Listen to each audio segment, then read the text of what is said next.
ആചാര്യ പരമ്പരയെ സ്മരിച്ചുകൊണ്ട് നമ്മൾ ചർച്ച ആരംഭിക്കുകയാണ്. ബ്രഹ്മസൂത്ര ശാങ്കര ഭാഷ്യം, ഉപോദ്ഘാത ഭാഷ്യം. നല്ല അധ്യാസ ഭാഷ്യമാണ് നമ്മൾ ചർച്ച ചെയ്തത്.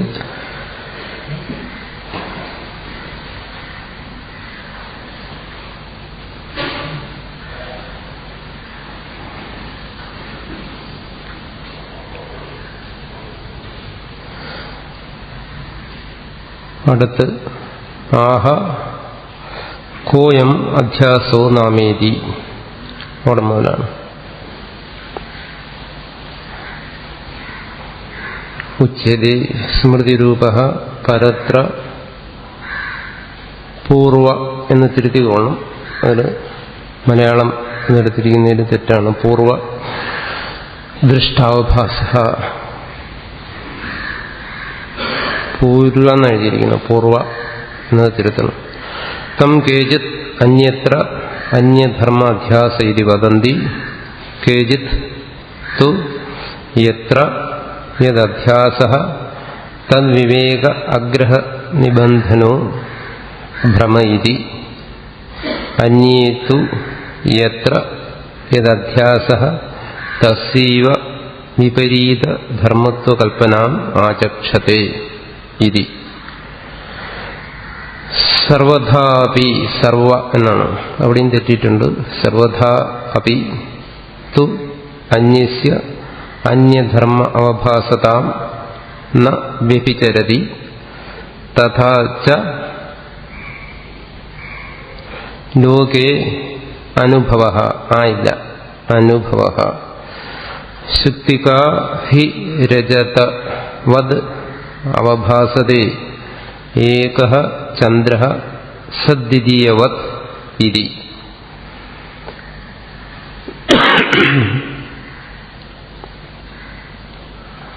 ഇവിടെ അധ്യാസത്തിന്റെ സാമാന്യ ലക്ഷണം, നിമിത്തം, ഫലം ഇതെല്ലാം പറഞ്ഞു കഴിഞ്ഞപ്പോൾ വീണ്ടും അതിന്റെ വിശേഷമായ ലക്ഷണം അതറിയാൻ വേണ്ടി ചോദിക്കുകയാണ്. ആഹാ, ഇവിടെ ശിഷ്യൻ ചോദിക്കുകയാണ്,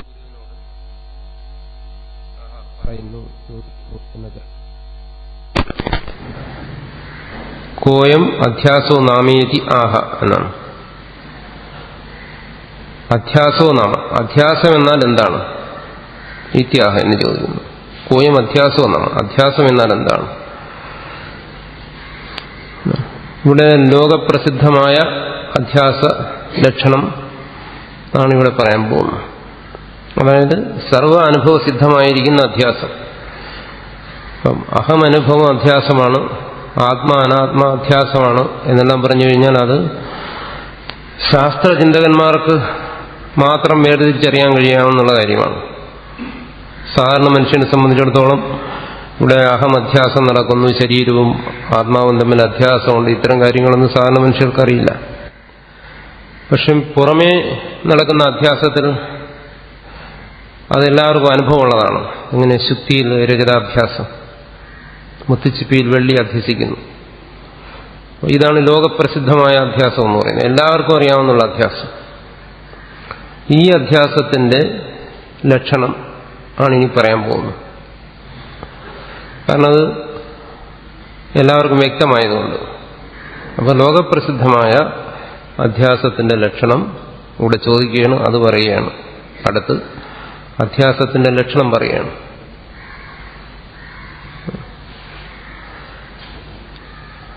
ലക്ഷണ പ്രമാണാഭ്യാം വസ്തുസിദ്ധി എന്ന് പറയും. ഇതൊരു ശാസ്ത്ര മര്യാദയാണ്. അതായത് ഏതെങ്കിലും ഒരു വസ്തു സിദ്ധിക്കണമെങ്കിൽ ലക്ഷണത്തിലൂടെയും പ്രമാണത്തിലൂടെയും ആണ് സിദ്ധിക്കേണ്ടതെന്നാണ്. ലക്ഷണത്തിലൂടെ വസ്തുവിന്റെ സ്വരൂപസിദ്ധി, പ്രമാണത്തിലൂടെ നിശ്ചയം. അതാണ് രണ്ടിന്റെയും പ്രയോജനം. ലക്ഷണത്തിലൂടെ ആ വസ്തു എന്താണെന്ന് ശ്രദ്ധിക്കുന്നു, പ്രമാണത്തിലൂടെ അതിന്റെ നിശ്ചയം വരുന്നു. ഏതെങ്കിലും ഒരു വസ്തു ഉണ്ട് എന്ന് നമ്മൾ പറയണമെങ്കിൽ ശാസ്ത്രമര്യാദ അനുസരിച്ച് ആ വസ്തുവിന്റെ ലക്ഷണവും പ്രമാണവും പറയണം. അല്ലെങ്കിൽ ഇപ്പോൾ ആർക്കും എന്തും പറയാം, മറ്റുള്ളവരെ അംഗീകരിക്കേണ്ടി വരും. ഞാൻ പറയുകയാണ്, ഞാൻ കണ്ടിട്ടുണ്ട്, 2 കൊമ്പുള്ള ഒരു മനുഷ്യനെ കണ്ടിട്ടുണ്ട് എന്ന് പറഞ്ഞു കഴിഞ്ഞാൽ എന്റെ വാക്കിൽ വിശ്വസിക്കുന്നവർ ചിലപ്പോൾ അത് വിശ്വസിച്ചെന്ന് വരും. പക്ഷേ സാമാന്യ ബുദ്ധിയുള്ള ഒരാളിന് അത് സ്വീകരിക്കാൻ പറ്റത്തില്ല. അപ്പോൾ ഒരു സാമാന്യ ബുദ്ധിയുള്ള ഒരാൾ സ്വീകരിക്കണമെങ്കിൽ അതിന് എന്താണ് ലക്ഷണം എന്ന് പറയണം, എന്താണ് അതിന് പ്രമാണമെന്നും പറയണം. അത് രണ്ടിനും തുല്യ പ്രാധാന്യമാണ്.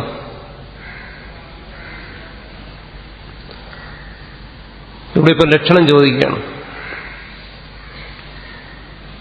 വ്യാവൃത്തർ വ്യവഹാരോവാ ലക്ഷണസ്യ പ്രയോജനം എന്ന് പറയും. ലക്ഷണം കൊണ്ടുള്ള, നേരത്തെ പറഞ്ഞു, വസ്തുസ്വരൂപസിദ്ധി ലക്ഷണത്തിലൂടെയും വസ്തുവിന്റെ നിർണയം പ്രമാണത്തിലൂടെയാണെന്ന് പറഞ്ഞു. അതുപോലെ തന്നെ ലക്ഷണത്തിന്റെ പ്രയോജനമാണ് വ്യാവൃത്തി. വ്യാവൃത്തി എന്ന് പറഞ്ഞാൽ നമ്മൾ ഏതൊരു വസ്തുവിനെയാണോ ലക്ഷണത്തിലൂടെ ബോധിപ്പിക്കുന്നത് ആ വസ്തുവിനെ മറ്റുള്ളതിൽ നിന്നും വേർതിരിച്ചറിയുക. അതാണ് വ്യാവൃത്തി എന്ന് പറയുന്നത്.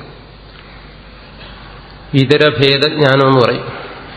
അപ്പോൾ മറ്റ് വസ്തുക്കളിൽ നിന്നും ഒരു വസ്തുവിനെ വേർതിരിച്ചറിയണമെങ്കിൽ അതിന് ലക്ഷണം പറയണം. സാധാരണ പറഞ്ഞു വരുന്ന ഒരു ഉദാഹരണമാണ്, പശുവിന് ലക്ഷണം പറയുമ്പോൾ ആടയെന്ന് പറയും.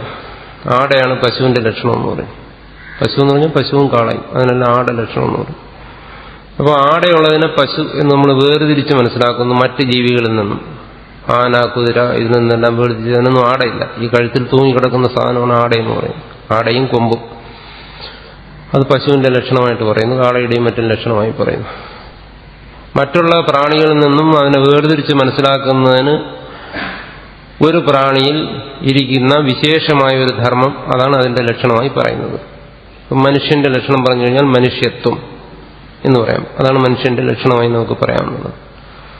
മനുഷ്യത്വം എന്ന് പറയുമ്പോൾ മറ്റു പ്രാണികളിൽ നിന്നും മനുഷ്യനെ വേർതിരിച്ചറിയാൻ സഹായിക്കുന്ന എന്തെല്ലാം ഉണ്ടോ, മനുഷ്യനിൽ എന്തെല്ലാം സവിശേഷതകളുണ്ടോ അതിനെല്ലാം കൂടെ ചേർത്ത് മനുഷ്യന്റെ ഒരു വിശേഷമായ അസാധാരണമായ ഒരു ധർമ്മമാണ് ആ മനുഷ്യത്വം എന്ന് പറയുന്നത്. ആ മനുഷ്യത്വം എന്ന് പറയുന്നത് മറ്റു പ്രാണികളിലൊന്നും കാണാൻ പാടില്ല, എല്ലാ മനുഷ്യരിലും കാണുകയും വേണം.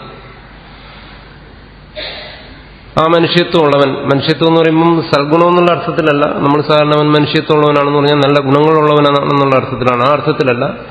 മനുഷ്യനെ മറ്റു പ്രാണികളിൽ നിന്നും തിരിച്ചറിയാൻ സഹായിക്കുന്ന, പ്രത്യക്ഷമായി ബാഹ്യമായി തിരിച്ചറിയാൻ സഹായിക്കുന്ന മനുഷ്യനിലിരിക്കുന്ന അടയാളങ്ങൾ, അതാണ് മനുഷ്യത്വം എന്ന് ഇവിടെ പറയുന്നത്.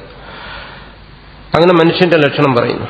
അതുപോലെ ഏത് വസ്തുവിനെ കുറിച്ച് പറയുമ്പോഴും ആ വസ്തുവിനെ സർവസമ്മതമായി മനസ്സിലാക്കണമെങ്കിൽ അതിനെന്തെങ്കിലും ഒരു പ്രത്യേക അടയാളം പറയണം. അതാണ് ലക്ഷണം. ആ ലക്ഷണം കൊണ്ട് ഉള്ള ഒരു പ്രയോജനം വ്യാവൃത്തി, അതായത് മറ്റ് പദാർത്ഥങ്ങളിൽ നിന്നും മറ്റ് വസ്തുക്കളിൽ നിന്നെല്ലാം അതിനെ വേർതിരിച്ചറിയുക. അതാണ് ലക്ഷണത്തിന്റെ പ്രയോജനം. അതുപോലെ മറ്റൊരു പ്രയോജനമാണ് വ്യവഹാരം. അതായത് ആ വസ്തുവിനെ സംബന്ധിച്ച് പിന്നീട് നമ്മൾ അതിനെക്കുറിച്ച് പറയാനും ചിന്തിക്കാനും അതിനെ സംബന്ധിച്ചുള്ള പ്രവൃത്തികൾക്കും എല്ലാം ഈ ലക്ഷണം ഉപകരിക്കുന്നു. അതായത് ഇപ്പോൾ ലക്ഷണത്തിലൂടെ നമ്മൾ മനസ്സിലാക്കി, എന്നിട്ട് ആ വസ്തുവിനെ, പശുവിനെ നമുക്ക് വേറൊരാൾക്ക് പരിചയപ്പെടുത്തി കൊടുക്കണം. നമ്മൾ പരിചയപ്പെടുത്തി കൊടുക്കാന്ന് പറയുമ്പോൾ അത് വ്യവഹാരമായി. അതിന് ഈ ലക്ഷണം സഹായിക്കും. ഇന്ന ഇന്ന അടയാളങ്ങളുള്ളതാണ് പശു എന്ന് പറഞ്ഞ് മനസ്സിലാക്കി കൊടുക്കുന്നു. അപ്പം വ്യവഹാരമാണ് ലക്ഷണത്തിന്റെ മറ്റൊരു പ്രയോജനം. ഒരു വസ്തുവിനെ കുറിച്ച് നമുക്ക് നിഷ്കൃഷ്ടമായി മനസ്സിലാക്കണമെങ്കിൽ അതിന്റെ ലക്ഷണത്തിലൂടെ പറ്റൂ. മനസ്സിലാക്കാനും മറ്റുള്ളവരെ മനസ്സിലാക്കി കൊടുക്കാനും. അതുകൊണ്ട് ഏത് വസ്തുവിനെ കുറിച്ച് പറഞ്ഞാലും ശാസ്ത്രത്തിൽ എന്താണ്, അതിനെ വ്യക്തമായി നിഷ്കൃഷ്ടമായി മനസ്സിലാക്കണമെങ്കിൽ അതിന് ലക്ഷണം ആവശ്യമാണ്. അല്ലെങ്കിൽ നമ്മുടെ ഈ അറിവിന് സാങ്കര്യം സംഭവിക്കും. എന്ന് വെച്ചാൽ വ്യക്തതയില്ലാതെ വരും. ഒന്നിന്റെ അറിവ് വേറൊന്നിന്റെ അറിവുമായി കൂടിക്കലരും. അപ്പം അങ്ങനെ വരാതിരിക്കുന്നതിന് വേണ്ടി, ആശയ വ്യക്തതയ്ക്ക് വേണ്ടി ഏത് വസ്തുവിനെ കുറിച്ച് പറഞ്ഞാലും അതിന്റെ ലക്ഷണം എന്താണെന്ന് ചോദിച്ചാൽ ലക്ഷണം പറയും. ഇവിടെ ആ ലക്ഷണമാണ് ഇവിടെ ചോദിക്കുന്നത്. അധ്യാസത്തിന്റെ ലക്ഷണം എന്താണ്? അപ്പൊ വ്യക്തമായിട്ട് തന്നെ മനസ്സിലാക്കാം. ഉച്യതേ സമാധാനം പറയുന്നു. സ്മൃതിരൂപ പരത്ര പൂർവദൃഷ്ട അവഭാസ എന്നാണ്. അവഭാസം എന്ന് പറയുന്നത് കൊണ്ട് തന്നെ ഇവിടെ അധ്യാസത്തിന്റെ ലക്ഷണമായി കഴിഞ്ഞു. എന്നാലത് നമുക്ക് കൂടുതൽ മനസ്സിലാക്കാൻ വേണ്ടിയിട്ടാണ് ബാക്കിയെല്ലാം പറഞ്ഞിരിക്കുന്നത്. സ്മൃതിരൂപ പരത്ര പൂർവദൃഷ്ട അവഭാസ എന്ന് പറഞ്ഞു. അവഭാസം എന്ന് പറഞ്ഞാൽ ബാധിക്കപ്പെടുന്ന ജ്ഞാനം എന്നർത്ഥം. ഏതറിവാണോ ബാധിക്കപ്പെടുന്നത് അതിന് അധ്യാസം എന്ന് പറയും. പ്രസിദ്ധമായ ഉദാഹരണം ഇത് തന്നെ. മുത്തുച്ചിപ്പിയിൽ കാണുന്ന വെള്ളിയുടെ അനുഭവം. അത് ഒരു നിമിഷം നമുക്ക് അങ്ങനെ ഒരു അനുഭവം ഉണ്ടാകുന്നു, അടുത്ത നിമിഷം അത് ബാധിക്കപ്പെടുന്നു. അടുത്ത നിമിഷം നമ്മൾ മനസ്സിലാക്കുന്നു ഇത് ചിപ്പി തന്നെ. അപ്പം മുമ്പുണ്ടായിരുന്ന അനുഭവം ബാധിക്കപ്പെട്ടു, എന്നുവെച്ചാൽ ഇല്ലാതായി. അത് മുമ്പ് കണ്ടിരുന്ന വെള്ളി അവിടെ കാണുന്നില്ല. ആ ജ്ഞാനവും ആ വസ്തുവും, ആ അറിവും വസ്തുവും രണ്ടും ബാധിക്കപ്പെടുന്നു. ബാധിക്കുക എന്ന് വെച്ചാൽ അത് ഇല്ലാതായി പോവുക. അങ്ങനെ ബാധിക്കപ്പെടുന്ന അറിവ് അതിനെയാണ് അവഭാസം. ചിലടത്ത് പ്രതീതി, ചിലടത്ത് പ്രത്യയം, ഇങ്ങനെയെല്ലാം പറയും. ഭ്രമം എന്നെല്ലാം പറയുന്നു.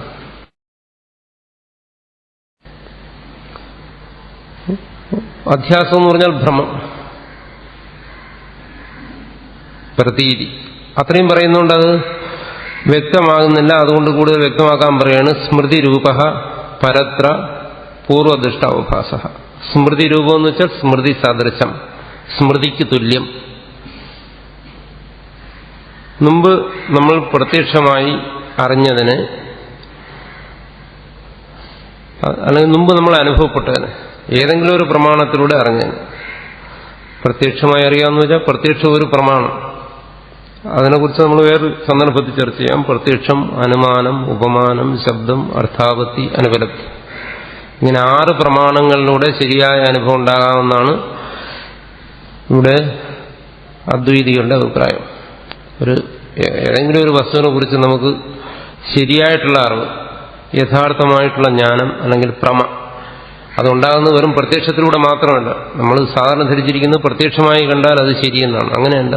പ്രത്യക്ഷത്തിലൂടെയോ അനുമാനത്തിലൂടെയോ ഉപമാനത്തിലൂടെയോ ശബ്ദത്തിലൂടെയോ അർത്ഥാപത്തിയിലൂടെയോ അനുപലബ്ധിയിലൂടെയോ ഏതെങ്കിലും തരത്തിൽ ഈ 6 പ്രമാണങ്ങളിൽ ഏതെങ്കിലും ഒരു പ്രമാണത്തിലൂടെ ഒരു വസ്തുവിനെ കുറിച്ച് അറിവ് ഉണ്ടായിക്കഴിഞ്ഞാൽ അത് ശരിയായ അറിവായിരിക്കുമെന്നാണ്. പ്രത്യക്ഷം മാത്രം വേണമെന്നില്ല. അങ്ങനെ ഉണ്ടാകുന്ന ഒരു അറിവിനെ നമ്മൾ സ്മരിക്കുമ്പോൾ, ഓർക്കുമ്പോൾ അതിനെ സ്മൃതി എന്ന് പറയുന്നു. അതിനാണ് സ്മൃതി എന്ന് പറയുന്നത്. സ്മൃതി എങ്ങനെ ഉണ്ടാകുന്നു അതിനെക്കുറിച്ച് ഇവിടെ പറയുന്നത്, ഒരു വസ്തുവിനെ നമ്മൾ അറിയുമ്പോൾ ആ അറിവ് നമ്മുടെ ഉള്ളിൽ ഒരു സംസ്കാരത്തെ ഉണ്ടാക്കുന്നു. നമ്മുടെ അന്ധകരണത്തിൽ സംസ്കാരം എന്ന് പറയുന്നത് പിന്നീട് ആ വസ്തുവിനെ ഓർക്കാൻ കാരണമായിരിക്കുന്ന ഒരു പ്രത്യേക ഒരു ധർമ്മം, അതിനാണ് സംസ്കാരം എന്ന് പറയുന്നത്. നമ്മുടെ അന്ധകരണത്തിനുണ്ടാകുന്നു എന്നാണ്. അത് ഏതുപോലെയെന്ന് വെച്ചാൽ നമ്മളിപ്പോൾ ടൈപ്പ് ചെയ്യുന്നു. നമ്മൾ ടൈപ്പ് ചെയ്ത് കഴിഞ്ഞാൽ ആ ശബ്ദത്തെ റീപ്രൊഡ്യൂസ് ചെയ്യുന്നതിന് വീണ്ടും ആ ടൈപ്പിൽ നിന്ന് വീണ്ടും ആ ശബ്ദത്തെ നമുക്ക് കേൾക്കാൻ കഴിയുന്നു. അപ്പോൾ ഒരു തവണ നമ്മൾ അതിനെ ടൈപ്പ് ചെയ്യുന്നു, രണ്ടാമത് വീണ്ടും അതിൽ നിന്ന് ആ ശബ്ദം വീണ്ടും കേൾക്കുന്നു. അപ്പോൾ അവിടെ എന്താണ് സംഭവിക്കുന്നത്? അവിടെ ശബ്ദത്തെ സൂക്ഷ്മമായ രീതിയിൽ ആ ടേപ്പിൽ ആലേഖനം ചെയ്യപ്പെടുന്നു. അപ്പോൾ ആ ശബ്ദം അപ്പോൾ ടേപ്പിലിരിക്കുന്നു. ആ ടേപ്പിലിരിക്കുന്ന ശബ്ദം ആ ശബ്ദം പോലെയാണ്. അതായത് നമ്മൾ രണ്ടാമത് കേൾക്കുന്നതിന് മുമ്പ് ആദ്യം ശബ്ദത്തെ അതിൽ ടേപ്പ് ചെയ്യുമ്പോൾ ആ ടേപ്പിൽ ശബ്ദം എങ്ങനെ ഇരിക്കുന്നു, അതിലിരിക്കുന്നതുകൊണ്ടാണല്ലോ രണ്ടാമത് നമുക്ക് കേൾക്കാൻ കഴിയുന്നത്. അത് സൂക്ഷ്മമായ കാന്തിക തരംഗങ്ങളാക്കിയോ മറ്റോ അതിൽ സൂക്ഷിച്ചിരിക്കുകയാണ്. അത് വീണ്ടും ശബ്ദ തരംഗങ്ങളാക്കി മാറ്റുമ്പോഴാണ് നമ്മളതിനെ അറിയുന്നത്. അതുപോലെ നമ്മുടെ അന്ധകരണത്തിൽ നമ്മുടെ അനുഭവങ്ങൾ സൂക്ഷ്മ തരംഗങ്ങളാക്കി സൂക്ഷിക്കുന്നു.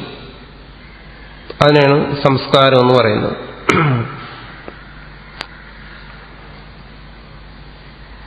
വാസന എന്ന് പറയും, അദൃഷ്ടം എന്ന് പറയും. അതിനെല്ലാം അല്പസ്വല്പ വ്യത്യാസങ്ങളുണ്ട്. ഇതിനെ സംസ്കാരം എന്ന് പറയുന്നു. ഇത് നമ്മുടെ പ്രവൃത്തിയിൽ നിന്നും ഉണ്ടാകുന്നു, നമ്മുടെ അറിവിൽ നിന്നുണ്ടാകുന്നു. പ്രവൃത്തിയിൽ നിന്നുണ്ടാകുന്നതിന് ഇത്തരം സംസ്കാരത്തെ വാസന എന്നും അദൃഷ്ടം അല്ലെങ്കിൽ ധർമാധർമ്മം എന്നും പറയുന്നു. നമ്മുടെ അറിവിൽ നിന്നുണ്ടാകുന്നതിനെ പൊതുവെ സംസ്കാരം എന്ന് പറയുന്നു. ഏതെങ്കിലും ഒരു വസ്തുവിനെ കുറിച്ച് അറിഞ്ഞു കഴിഞ്ഞാൽ ഉടൻ നമ്മുടെ അന്ധകരണത്തിൽ അതിൻ്റെതായ സൂക്ഷ്മമായ മുദ്രകൾ നമ്മുടെ അന്ധകരണത്തിൽ പതിയുന്നു. അത് വീണ്ടും മറ്റെന്തെങ്കിലും സാഹചര്യങ്ങൾ കൊണ്ട് വീണ്ടും ഉണർന്നു വരുന്നു. ഉണർന്നു വരുമ്പോൾ അപ്പോൾ ഉണ്ടാകുന്ന അനുഭവത്തെ നമ്മൾ സ്മൃതി എന്ന് പറയുന്നു. അപ്പോൾ അനുഭവത്തിൽ നിന്നും ആ അനുഭവത്തിന്റെ സംസ്കാരത്തിൽ നിന്നും ഉണ്ടാകുന്നതാണ് സ്മൃതി എന്ന് പറയുന്നത്. പ്രത്യക്ഷജ്ഞാനം ഉണ്ടാകുന്നിടത്ത് വേദാന്തത്തിൽ എങ്ങനെ പ്രത്യക്ഷമായ ജ്ഞാനം ഉണ്ടാകുന്നു എന്നുള്ളതിന് വേദാന്തത്തിൽ പറയുന്നതിന് വൃത്തി പ്രക്രിയ എന്ന് പറയും. വൃത്തി പ്രക്രിയ, പ്രക്രിയ എന്ന് പറയുമ്പോൾ ശൈലി. അത് പലതരത്തിൽ ഉണ്ട്. പഞ്ചദശി, വേദാന്ത പരിഭാഷ തുടങ്ങിയ ഗ്രന്ഥങ്ങളിലെല്ലാം പലതരത്തിലുള്ള വൃത്തി പ്രക്രിയകളെ കുറിച്ച് പറയുന്നുണ്ട്. എങ്ങനെ പ്രത്യക്ഷജ്ഞാനം ഉണ്ടാകുന്നു? പ്രത്യക്ഷജ്ഞാനം എന്ന് പറയുമ്പോൾ കണ്ണുകൊണ്ടൊരു വസ്തുവിനെ കാണുമ്പോൾ പ്രധാനമായിട്ട് എങ്ങനെയാണ് നമുക്ക് ആ അനുഭവം ഉണ്ടാകുന്നത്? നമ്മൾ പഠിച്ചിരിക്കുന്നത് ഒരു വസ്തുവിനെ നമ്മൾ കാണുമ്പോൾ ആ വസ്തുവിന്റെ ഇമേജ് നമ്മുടെ റെറ്റിനയിൽ പതിക്കുന്നു. അത് നമ്മുടെ നെർവ്സ് വഴി ബ്രെയിനിൽ ചില പ്രത്യേക സ്ഥലത്ത് പോയി അവിടെ ചില പ്രവർത്തനങ്ങളെല്ലാം നടന്ന് ആ വസ്തുവിനെ കുറിച്ചുള്ള ബോധം നമ്മുടെ ഉള്ളിലുണ്ടാകുന്നു എന്നാണ് നമ്മൾ സാധാരണ പഠിച്ചിരിക്കുന്നത്. ഇതിനെ വേദാന്തം നിഷേധിക്കുന്നില്ല. പക്ഷെ ഈ രീതിയിലല്ല പറയുന്നത്. അവിടെ പറയുന്നത് എന്താണ്? നമ്മുടെ കണ്ണുകൊണ്ട് കാണുന്നു എന്ന് പറഞ്ഞാൽ ചക്ഷുരിന്ദ്രിയം, കണ്ണിന് ചക്ഷു എന്ന് പറയുന്നു. ചക്ഷുരിന്ദ്രിയം കൊണ്ട് ഒരു വസ്തുവിനെ കാണുമ്പോൾ നമ്മുടെ ഈ ബാഹ്യമായി കാണുന്ന കണ്ണ് എന്ന് പറയുന്നതിന് ഗോളകം എന്നാണ് പറയുന്നത്. ഗോളകം എന്ന് പറഞ്ഞാൽ ഇരിപ്പിടം, സ്ഥാനം എന്നർത്ഥം. ചക്ഷുരിന്ദ്രിയത്തിന് ഇരിക്കാനുള്ള ഒരു സ്ഥാനമാണിത്, ഗോളകം ആണ്. ഇത് ചക്ഷുരിന്ദ്രിയമല്ല. ചക്ഷുരിന്ദ്രിയം എന്ന് പറയുന്നത് ശുദ്ധ തന്മാത്രകളിൽ നിന്നും ഉണ്ടായിട്ടുള്ള അതിസൂക്ഷ്മമായ ഒരു ഭൗതിക പദാർത്ഥമാണ്. അതിസൂക്ഷ്മമായിരിക്കുന്ന ഒരു ഭൗതിക വസ്തുവാണ് ചക്ഷുരിന്ദ്രിയം. പഞ്ചഭൂതങ്ങളിൽ നിന്നും ഉണ്ടായത്. ഭൗതികം എന്ന് പറഞ്ഞാൽ ഭൂതങ്ങളിൽ നിന്നും ഉണ്ടായത് എന്നർത്ഥം. ശുദ്ധ തന്മാത്രകളിൽ നിന്നും, പഞ്ചഭൂതങ്ങളുടെ ശുദ്ധ തന്മാത്രകളിൽ നിന്നും ഉണ്ടായിട്ടുള്ള അതിസൂക്ഷ്മമായ ഒരു വസ്തുവാണ്, അല്ലെങ്കിൽ ഒരു ശക്തി വിശേഷമാണ് കണ്ണ് എന്ന് പറയുന്നത്. ആ കണ്ണിന് ഇരിക്കുന്നതിനും പ്രവർത്തിക്കുന്നതിനും ഉള്ള ഒരു മാധ്യമം മാത്രമാണ് നമ്മൾ പുറമേ കാണുന്ന ഈ കണ്ണെന്ന് പറയുന്നത്. ഈ ചക്ഷുരിന്ദ്രിയം സ്ഥിതി ചെയ്യുന്നത് നമ്മുടെ സൂക്ഷ്മ ശരീരത്തിലാണ് സ്ഥിതി ചെയ്യുന്നത്. നമ്മുടെ ഈ സ്ഥൂല ശരീരത്തിൽ മുഴുവൻ വ്യാപിച്ചിരിക്കുന്ന സൂക്ഷ്മ ശരീരം, അതിലാണ് വാസ്തവത്തിലുള്ള കണ്ണ് സ്ഥിതി ചെയ്യുന്നത്. പുറമേ ഒരു വസ്തുവിനെ കാണുന്നു എന്ന് പറയുമ്പോൾ എന്താണ് സംഭവിക്കുന്നത്? നമ്മുടെ ഉള്ളിൽ സൂക്ഷ്മ ശരീരത്തിലിരിക്കുന്ന ഈ ചക്ഷുരേന്ദ്രിയം നമ്മുടെ നേത്രങ്ങളിലൂടെ പുറത്തേക്ക് വന്നു ആ ബാഹ്യമായിരിക്കുന്ന വസ്തുവുമായി ബന്ധപ്പെടുന്നു എന്നാണ്. അതിനെങ്ങനെ പുറത്തേക്ക് വരാൻ പറ്റും? സൂര്യഗോളത്തിൽ നിന്നും സൂര്യരശ്മികൾ നമ്മുടെ കണ്ണിലെത്തുന്നത് പോലെ സൂര്യരശ്മി എന്ന് പറയുന്ന സ്ഥൂലമായ പദാർത്ഥമാണ്. അതിനേക്കാൾ സൂക്ഷ്മമാണ് നമ്മുടെ ഉള്ളിലിരിക്കുന്ന ഈ ചക്ഷുരേന്ദ്രിയം. അപ്പോൾ ഈ ചക്ഷുരേന്ദ്രിയത്തിന് സൂര്യഗോളത്തിൽ എത്തിച്ചേരാൻ കഴിയുമെന്നാണ്. അത് സൂക്ഷ്മമായതുകൊണ്ട്. അതോടൊപ്പം തന്നെ നമ്മുടെ ഉള്ളിലിരിക്കുന്ന അന്ധകരണവും അതിനോടൊപ്പം സഞ്ചരിക്കുന്നു. അപ്പോൾ ഇന്ദ്രിയവും അർത്ഥവും വിഷയവുമായിട്ടുള്ള സംബന്ധം സംഭവിക്കുന്നു എന്നാണ്. ഈ പറയുന്ന ഇമേജ് നമ്മുടെ റെറ്റിനയിൽ പതിക്കുന്നു, അതൊക്കെ സംഭവിച്ചോട്ടെ, അതും ഇതുമായിട്ട് ബന്ധമില്ല, അതങ്ങനെ ആയാലും ഇത് സംഭവിക്കുന്നു അതിനോടൊപ്പം. അപ്പോൾ നമ്മുടെ ശരീരത്തിൽ നിന്നല്ല, നമ്മുടെ പ്രപഞ്ചത്തിലുള്ള സർവ്വ വസ്തുക്കളിൽ നിന്നും ഊർജം സദാ പുറത്തേക്ക് പ്രവഹിച്ചുകൊണ്ടിരിക്കുന്നു എന്നുള്ളത് മോഡേൺ സയൻസ് അംഗീകരിക്കുന്ന കാര്യമാണ്. അപ്പം നമ്മുടെ ശരീരത്തിൽ നിന്നും നമ്മുടെ ഇന്ദ്രിയങ്ങളിലൂടെ ഊർജം പുറത്തേക്ക് പോകുന്നു എന്നുള്ളത് എല്ലാവരും സമ്മതിക്കുന്നുണ്ട്. അത് സയൻസിന് അതിന് വിരോധമില്ല. അതുകൊണ്ട് നമ്മുടെ കണ്ണിലൂടെ നമ്മുടെ ഉള്ളിൽ നിന്നും മനസ്സ്, അത് ഒരു ഊർജ വിശേഷമാണ്, അത് പുറത്തേക്ക് പ്രസരിക്കുന്നു എന്ന് പറയുന്നതിൽ യുക്തിഭംഗമൊന്നുമില്ല. അങ്ങനെ ഇന്ദ്രിയം പുറത്തേക്ക് പോകുന്നു, അതോടൊപ്പം നമ്മുടെ മനസ്സ് സഞ്ചരിക്കുന്നു. അന്ധക്കരണം എന്ന് പറയുന്ന മനസ്സെന്നും പറയാം, അന്ധക്കരണമെന്നും പറയാം. അന്ധക്കരണത്തിന്റെ മനസ്സ്, ബുദ്ധി, ചിത്തം, അഹങ്കാരം എന്നിങ്ങനെ വിഭജിക്കുന്നുണ്ടെങ്കിലും പൊതുവെ അന്ധക്കരണത്തിന്റെ പര്യായമായി മനസ്സെന്നും പറയാറുണ്ട്. അപ്പോൾ നമ്മുടെ അന്ധക്കരണം അല്ലെങ്കിൽ മനസ്സും എന്ത് ചെയ്യുന്നു? പുറത്തേക്ക് സഞ്ചരിക്കുന്നു. അപ്പോൾ ഒരു വസ്തു നമ്മുടെ മുമ്പിൽ, പുസ്തകം എൻ്റെ മുമ്പിലിരിക്കുന്നു, അത് കാണുന്നതിന് പ്രകാശം സഹായിക്കുന്നു. ഇന്ദ്രിയം പുറമേക്ക് പോയി, അതോടൊപ്പം അന്ധക്കരണവും പുറമേക്ക് വന്നു. ഇന്ദ്രിയവും ആ വിഷയവുമായിട്ട് സംബന്ധം ഉണ്ടാകുമ്പോൾ അന്ധക്കരണം ആ വിഷയത്തെ വ്യാപിക്കുന്നു എന്നാണ്, പുസ്തകത്തെ വ്യാപിക്കുന്നു എന്നാണ്. അന്ധക്കരണത്തെക്കുറിച്ച് കഴിഞ്ഞ ദിവസം നമ്മൾ പറഞ്ഞു. അന്ധക്കരണം അതിസ്വച്ഛമായ ഒരു പദാർത്ഥമാണ്, അതിസൂക്ഷ്മമാണ്. നമ്മൾക്ക് ഭൗതികമായി കാണാൻ കഴിയാവുന്ന ഏത് സ്വച്ഛ പദാർത്ഥങ്ങളെ കാണും. നമ്മൾ ഭൗതികമായി സ്വച്ഛം എന്ന് പറഞ്ഞാൽ പ്രതിബിംബ സാമർഥ്യമുള്ളത്, അത് സ്വച്ഛം എന്ന് പറയുന്നു. ശുദ്ധമായത്, ഇപ്പൊ കണ്ണാടി സ്വച്ഛമായൊരു പദാർത്ഥമാണ്. അതിനേക്കാൾ സ്വച്ഛമാണ് ഈ അന്ധക്കരണം. കണ്ണാടി എന്ന് പറയുന്നത് സ്ഥൂല വസ്തുവാണ്, അന്ധക്കരണം അധികം സൂക്ഷ്മമാണ്. അപ്പോൾ അതിന്റെ പ്രത്യേകത എന്താണ്? കഴിഞ്ഞ ദിവസം പറഞ്ഞു, അത് എപ്പോഴും ചിന്മയമായിട്ടേ ഇരിക്കത്തുള്ളൂ, ചിത് ഛായയോടുകൂടിയേ ഇരിക്കത്തുള്ളൂ, ചൈതന്യമയമായിട്ടേ അതിരിക്കത്തുള്ളൂ. അത് അന്ധക്കരണത്തിന്റെ സ്വഭാവമാണ്. ഈ ചൈതന്യമയമായിരിക്കുന്ന ഈ അന്ധക്കരണം വിഷയത്തെ വ്യാപിക്കുമ്പോൾ ആ അന്ധക്കരണത്തിലിരിക്കുന്ന, ആ സൂക്ഷ്മമായ പദാർത്ഥത്തിലിരിക്കുന്ന ആ ചൈതന്യത്തിന് പറയുന്ന പേരാണ് ചിദാഭാസൻ എന്ന് പറയുന്നത്. ചിദാഭാസൻ എന്ന് പറയുന്നു. ചിതാഭാസം എന്ന് വെച്ചാൽ ചിത് പ്രതിബിംബം എന്നർത്ഥം. അത് ശുദ്ധമായ ചിത്തല്ല, അന്ധക്കരണവുമായിട്ട് ചേർന്നിരിക്കുന്നതുകൊണ്ട് അതിനെ ചിത് പ്രതിബിംബം എന്ന് പറയാം. ചിത്തിന്റെ ഒരു പ്രതിച്ഛായ എന്ന് പറയാം. അതല്പം മലിനമായിരിക്കുകയാണെന്ന് പറയാം. കാരണം അവിടെ ജഡവും ചൈതന്യവും കൂടിക്കലർന്നിരിക്കുന്നു. അപ്പോൾ ഞാൻ ഈ പുസ്തകത്തെ കാണുമ്പോൾ, ഈ കണ്ടുകൊണ്ടിരിക്കുന്ന സമയം, അല്ലെങ്കിൽ നിങ്ങളെ കണ്ടുകൊണ്ടിരിക്കുന്ന സമയം, എന്റെ അന്ധക്കരണം എന്റെ നേത്രദ്വാര പുറത്തേക്ക് വ്യാപിച്ച് ഇതിലെല്ലാം വ്യാപിച്ചിരിക്കുകയാണ്. ഞാൻ ഏതൊക്കെ വസ്തുക്കളെ കാണുന്നുണ്ടോ അതിലെല്ലാം വ്യാപിച്ചിരിക്കുന്നു. അതോടൊപ്പം ആ അന്ധക്കരണത്തിലിരിക്കുന്ന ചൈതന്യവും വ്യാപിച്ചിരിക്കുന്നു, ബാഹ്യമായി വ്യാപിച്ചിരിക്കുന്നു. അങ്ങനെ വ്യാപിച്ചിരിക്കുമ്പോൾ ആ വസ്തു പ്രത്യക്ഷമാകുന്ന എങ്ങനെ? പറയുന്ന ഒരു വസ്തു അദ്വൈത സിദ്ധാന്തം അനുസരിച്ച് എല്ലാ വസ്തുക്കളും ചിത്തിൽ ആരോപിക്കപ്പെട്ടിരിക്കുകയാണ്, അധ്യസിച്ചിരിക്കുകയാണ്. എല്ലാ വസ്തുക്കളും എല്ലാം ആ ചൈതന്യത്തിൽ നിലനിൽക്കുകയാണ്. ഇതിനെല്ലാം അധിഷ്ഠാനമായിരിക്കുന്ന ചൈതന്യമാണ്. അങ്ങനെയാണെങ്കിൽ ഈ ഇരിക്കുന്ന പുസ്തകവും വാസ്തവത്തിൽ നിലനിൽക്കുന്ന ആ ചൈതന്യത്തിലായിരിക്കും. പക്ഷെ ആ ചൈതന്യത്തിൽ നിലനിൽക്കുന്നു. ഈ കാണുന്ന വ്യക്തിയോ, ആ വ്യക്തിയും ആ ചൈതന്യത്തിൽ നിലനിൽക്കുകയാണ്. വ്യക്തിയും ചൈതന്യത്തിലാണ് നിൽക്കുന്നത്. ആ ജീവഭാവം നിലനിൽക്കുന്നത്, ഇന്ദ്രിയങ്ങളും മനസ്സ്, ബുദ്ധി, ശരീരം ഇതെല്ലാം നിലനിൽക്കുന്ന ഈ ചൈതന്യത്തിലാണ്. ഈ വസ്തുക്കൾ നിലനിൽക്കുന്നത് ചൈതന്യത്തിലാണ്. അങ്ങനെയാണെങ്കിൽ ആ ചൈതന്യത്തിന്റെ പ്രകാശത്തിൽ ഇതെല്ലാം സദാ പ്രകാശിക്കേണ്ടതാണല്ലോ. നമുക്കെല്ലാം എല്ലാ വസ്തുക്കളും എപ്പോഴും പ്രത്യക്ഷമായിരിക്കണം, എല്ലാവരും സർവജ്ഞന്മാരായിരിക്കേണ്ടതാണ്. അതുണ്ടാകുന്നില്ല. എന്തുകൊണ്ട്? ഈ ഓരോ വസ്തുവിനും നമ്മൾ അറിയുന്നു, അറിയുന്നില്ല എന്ന് രണ്ടനുഭവമുണ്ട് ഓരോ വസ്തുവിനെ സംബന്ധിച്ച്. കഴിഞ്ഞ ദിവസം ഞാൻ പറഞ്ഞു, ഇതൊരു സാപേക്ഷികമായ തലമാണ്, അറിവിന്റെ തലം. അവിടെ എപ്പോഴും രണ്ട് അനുഭവമാണ്, ഒന്ന് അറിയുന്നു, ഒന്ന് അറിയുന്നില്ല.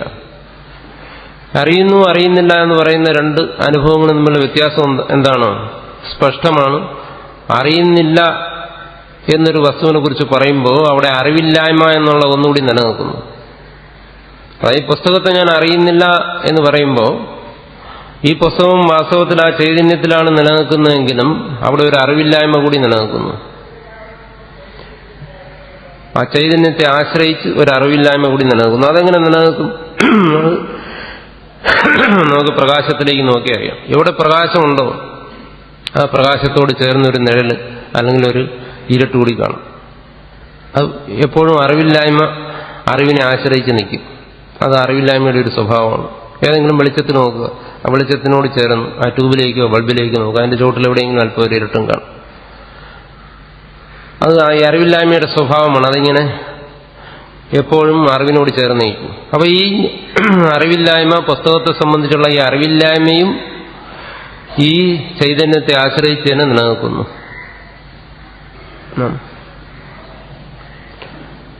അപ്പോ എന്റെ അന്ധകരണം ഈ വസ്തുവിലേക്ക് വ്യാപിക്കുമ്പോൾ ഈ വസ്തുവിനെ അറിയുന്ന സമയത്ത് എന്ത് ചെയ്യുന്നു? ഈ അന്ധകരണം അതിസൂക്ഷ്മമായതുകൊണ്ട്, തൈജസമായ ഒരു പദാർത്ഥമായതുകൊണ്ട്, അതെന്ത് ചെയ്യുന്നു? അത് സാത്വികമായ ഒരു പദാർത്ഥമായതുകൊണ്ട് അത് അവിടെയുള്ള അറിവില്ലായ്മ അതങ്ങ് നശിപ്പിക്കുന്നു. അന്ധകരണത്തിന് അതിനുള്ള ശേഷിയുണ്ട് നശിപ്പിക്കാൻ.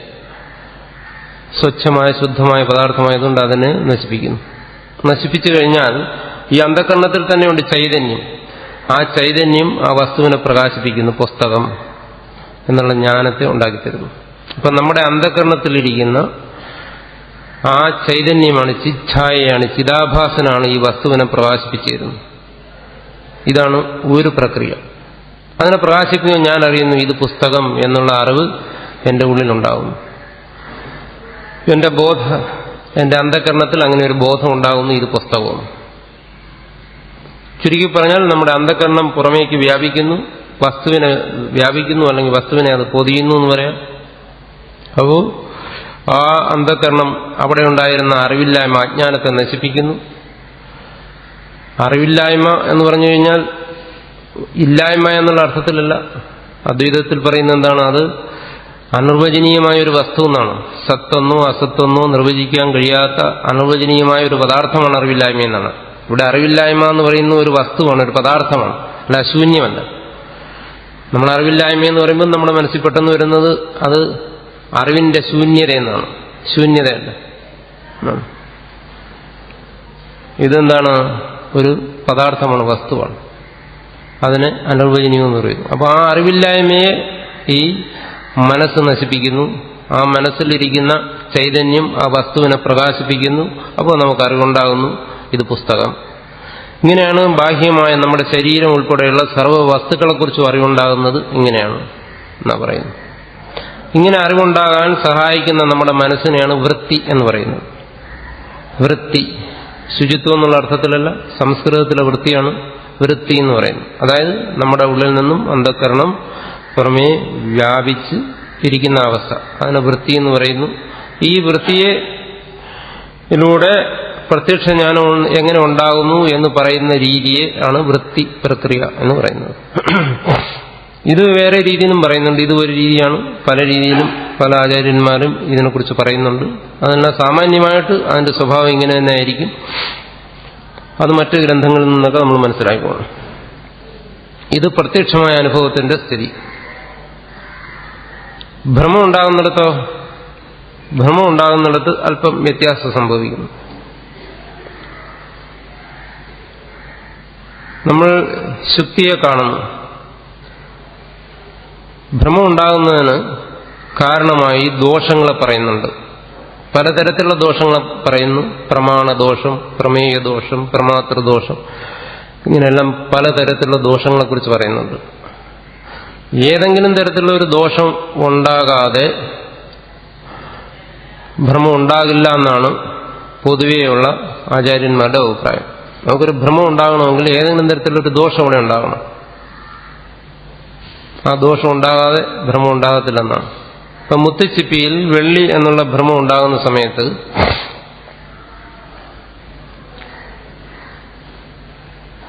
അവിടെ ദോഷങ്ങൾ ഉണ്ടാകുന്നുണ്ട്. അതായത് അവിടെയും സംഭവിക്കുന്ന എന്താണ്? നമ്മുടെ നേത്രേന്ദ്രിയത്തിലൂടെ അന്ധകരണവൃത്തി വെളിയിലേക്ക് വ്യാപരിക്കുന്നു. സാധാരണ പ്രത്യക്ഷം ഉണ്ടാകുന്നത് പോലെ തന്നെ. അങ്ങനെ വ്യാപരിക്കുമ്പോൾ ആ ബാഹ്യമായി കാണുന്ന ആ ശുക്തിയിൽ, അതായത് മുത്തിച്ചിപ്പിയിൽ മുഴുവനായിട്ട് ആ അന്ധകരണത്തിന് വ്യാപിക്കാൻ കഴിയുന്നില്ല. അതാണ് അവിടുത്തെ ഒരു ദോഷം. ആ മുത്തിച്ചിപ്പിയെ പൂർണ്ണമായി ഈ അന്ധകരണ വൃത്തിക്ക് ഉൾക്കൊള്ളാൻ കഴിയുന്നില്ല. മറിച്ച് സാമാന്യമായൊരു അറിവേ ഉണ്ടാകുന്നുള്ളൂ. ഒരു വസ്തുവിനെ സാമാന്യമായി അറിയുകയും വിശേഷമായി അറിയാതിരിക്കുകയും ചെയ്യുക, അത് ഭ്രമത്തിന് ഒരു പ്രധാന കാരണമാണ്. എവിടെ ഭ്രമം ഉണ്ടാകുന്നു അവിടെയെല്ലാം അത് സംഭവിക്കുന്നു. അന്യോന്യ അധ്യാസത്തിലും അത് സംഭവിക്കുന്നു. ഒരു വസ്തുവിനെ സാമാന്യമായി അറിയുക എന്ന് പറഞ്ഞാൽ എന്താണ്? ഏത് വസ്തുക്കളെയും നമ്മൾ സാമാന്യമായി അല്ലെങ്കിൽ പൊതുവെ അറിയുന്നത് ഇത് എന്നുള്ള രീതിയിലാണ്. ഇത് പുസ്തകം, ഇത് പേന, ഇത് മേശ, ഇത് മനുഷ്യൻ, ഇത് വീട് എന്നിങ്ങനെ സാമാന്യമായ അറിവിനെ നമ്മൾ ബോധിപ്പിക്കുന്ന ഇത് എന്നുള്ള ശബ്ദം കൊണ്ടാണ്. സംസ്കൃതത്തിൽ അതിനെ ഇദം എന്ന് പറയുന്നത്. അപ്പൊ അവിടെ ഈ മുത്തുച്ചിപ്പി അറിയുന്നിടത്തും ഇദം എന്നറിയുന്നു, ഇത് എന്നറിയുന്നു. അതാണ് അതിനെക്കുറിച്ചുള്ള സാമാന്യമായ അറിവ്. ഏത് വസ്തുവിനെയും ഇതെന്നറിയും, ഇത് എന്നറിയുന്നു. പക്ഷെ വിശേഷമായിട്ട് എന്താണ്? ഇത് ചിപ്പിയാണ് എന്നറിയുന്നില്ല. ഇത് ചിപ്പി എന്ന് പറയുന്നിടത്ത് ഇത് സാമാന്യം, ചിപ്പി വിശേഷം. ഇത് പുസ്തകം എന്ന് പറഞ്ഞാൽ ഇത് സാമാന്യം, പുസ്തകം വിശേഷം. ഇത് മേശ എന്ന് പറയുന്നിടത്ത് ഇത് സാമാന്യം, മേശ വിശേഷം. അങ്ങനെ സർവ്വ അറിവുകളും നമുക്ക് സാമാന്യ വിശേഷ്യഭാവത്തിലാണ് ഉണ്ടാകുന്നത്. ഇത് പുസ്തകം എന്നറിയുന്നിടത്ത് ഇത് എന്നറിയുന്നു, പുസ്തകം എന്നറിഞ്ഞില്ലെങ്കിൽ അതിന്റെ അർത്ഥം നമുക്ക് സാമാന്യ ജ്ഞാനം ഉണ്ടായി, വിശേഷ ജ്ഞാനം ഉണ്ടായില്ല എന്നാണ്. ഇപ്പൊ ഇരുട്ടത്തൊരു വസ്തുവിനെ നമ്മൾ അറിയുന്നു. അപ്പോൾ നമ്മൾ എന്താണെന്ന് വ്യക്തമായി അറിഞ്ഞില്ലെങ്കിൽ നമ്മൾ പറയും എന്തോ ഒന്ന് എന്ന് പറയും. എന്നുവെച്ചാൽ ഇത് എന്നവിടെ അറിയുകയാണ്. സാമാന്യ ജ്ഞാനം ഉണ്ടായി, വിശേഷത എന്താണെന്ന് അറിയുന്നില്ല. ദൂരെ നിന്നൊരു വ്യക്തി നമ്മുടെ നേരെ നടന്നു വരുന്നു. വ്യക്തിയെ നോക്കിയിട്ട് നമ്മൾ പറയുന്നു അതാ ഒരാൾ, അത് സാമാന്യ ജ്ഞാനമാണ്. അത് രാമനാണോ കൃഷ്ണനാണോ എന്നറിയുന്നത് വിശേഷ ജ്ഞാനം. അപ്പോൾ സാധാരണ അറിവുണ്ടാകുന്നിടത്ത് എന്തെങ്കിലും ദോഷങ്ങളുണ്ടെങ്കിൽ, ഇപ്പോൾ ഇരുട്ടോ അല്ലെങ്കിൽ അതുപോലെയുള്ള എന്തെങ്കിലും ദോഷങ്ങളുണ്ടെങ്കിൽ അവിടെ എന്താണ്? അതിനെ സാമാന്യമായി അറിയാൻ പറ്റും, വിശേഷമായി അറിയാൻ കഴിയാതെ വരും. അപ്പോൾ ഈ ചിപ്പിയിൽ സൂര്യപ്രകാശം തട്ടി അത് തിളങ്ങുന്നു. ആ തിളക്കം കൊണ്ട് നമുക്കതിനെ ചിപ്പിയാണെന്ന് വിശേഷിച്ചറിയാൻ പറ്റുന്നില്ല. അതായത് അവിടെ സാമാന്യ ജ്ഞാനമേ ഉള്ളൂ. ആ തിളക്കമാണ് അവിടെ ശരിയായ ജ്ഞാനം ഉണ്ടാക്കുന്നതിന് തടസ്സമായി നിന്നത്. അപ്പൊ സാമാന്യ ജ്ഞാനം ഇത് എന്നുള്ള ജ്ഞാനം ഉണ്ടായി, വിശേഷിച്ചുള്ള ജ്ഞാനം ഉണ്ടായില്ല എന്നാണ്.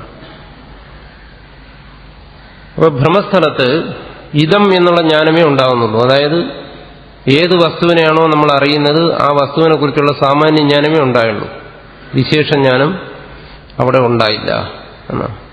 അപ്പം നമ്മളുടെ ഉള്ളിലിരിക്കുന്ന അന്ധകരണം അവിടെയും പുറത്തേക്ക് വ്യാപിച്ചു.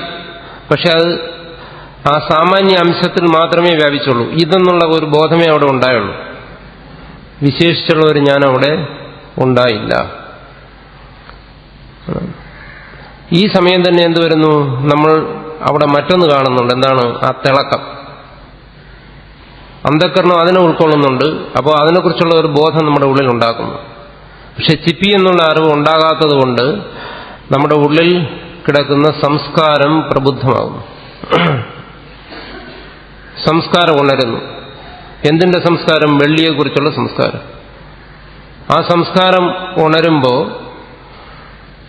എന്ത് സംഭവിക്കുന്നു? നമ്മുടെ മുമ്പിൽ കാണുന്ന ആ വസ്തുവിൽ എവിടെയാണോ അന്ധകരണം വ്യാപിക്കുന്നത്, അന്ധകരണം അവിടെയുള്ള അജ്ഞാനത്തെ നശിപ്പിക്കുന്നു എന്നുള്ളതാണ് നമ്മൾ നേരത്തെ മനസ്സിലാക്കിയത്. പക്ഷെ ഒരു വസ്തുവിലേക്ക് അന്ധകരണം വ്യാപിച്ച് ആ അന്ധകരണത്തിന് അവിടെയുള്ള അജ്ഞാനത്തെ നശിപ്പിക്കാൻ കഴിഞ്ഞില്ല എന്ന് വെച്ചു കഴിഞ്ഞാൽ എന്താണ് പറയുന്നത്? അവിടെ ആ അജ്ഞാനത്തിൽ അന്ധകരണം ഒരു ക്ഷോഭത്തെ ഉണ്ടാക്കുന്നു എന്നാണ്.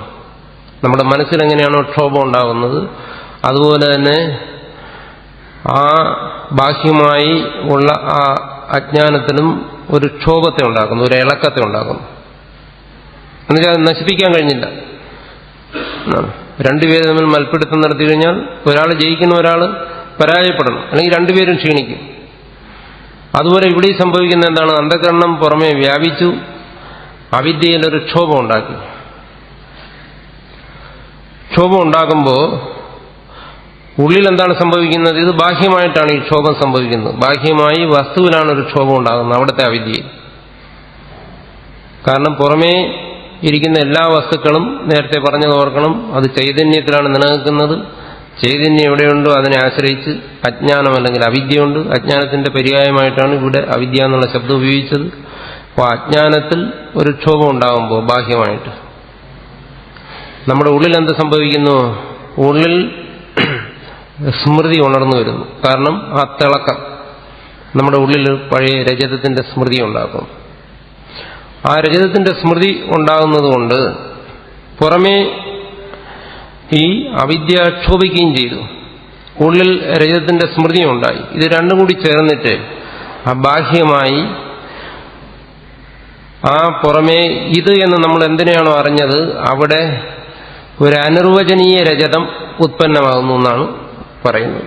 അതായത് നമുക്കുണ്ടെന്നോ ഇല്ലെന്നോ പറയാൻ കഴിയാത്ത രീതിയിലുള്ള ഒരു രജതം ക്ഷണികമായിട്ടുണ്ടാകുന്നു. അതാണ് നമ്മൾ കാണുന്നത്. നമ്മൾ പ്രത്യക്ഷമായി കാണുകയാണ് പുറമേ. അങ്ങനെ ഉണ്ടാകുന്ന സമയം നമ്മുടെ ഉള്ളിൽ നമ്മുടെ സാക്ഷി, ഉള്ളിലിരിക്കുന്ന ജീവസാക്ഷി, ആ സാക്ഷിയെയും ആശ്രയിച്ച് നിൽപ്പുണ്ട് അവിദ്യ അല്ലെങ്കിൽ അജ്ഞാനം.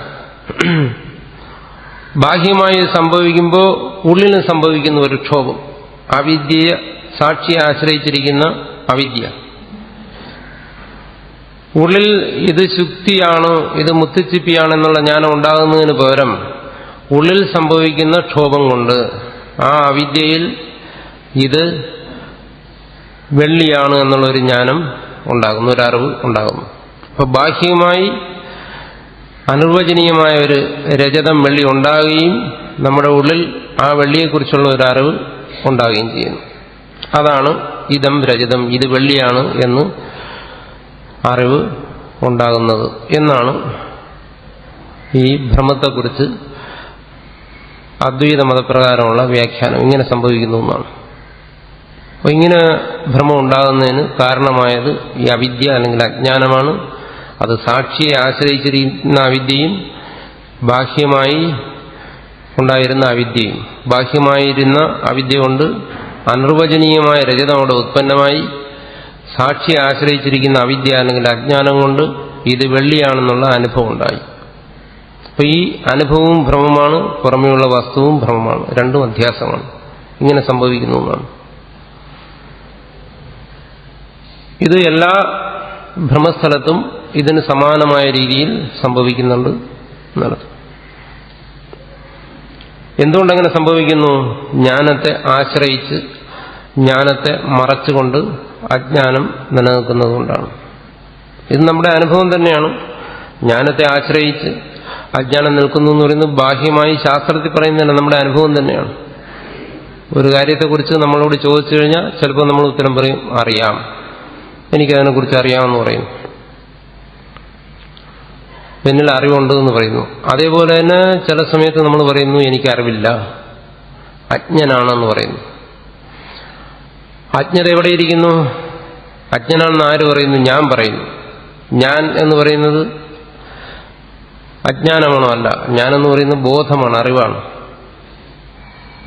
ഞാനെന്ന് പറയുന്നതും അജ്ഞതയാണെങ്കിൽ ഞാനെന്നുള്ള അനുഭവം ഉണ്ടാകാതെ പോയത്. ഞാനെന്ന് പറയുന്ന ഒരു അനുഭവമാണെന്ന് വെച്ചാൽ അത് അറിവാണ്. അപ്പൊ ഞാൻ അജ്ഞനാണെന്ന് പറയുമ്പോൾ ആ അനുഭവത്തോടുകൂടി ചേർത്ത് നമ്മൾ അജ്ഞാനത്തെ കൂടി പറയുകയാണ്, അറിവില്ലായ്മയെ കൂടി പറയുകയാണ്.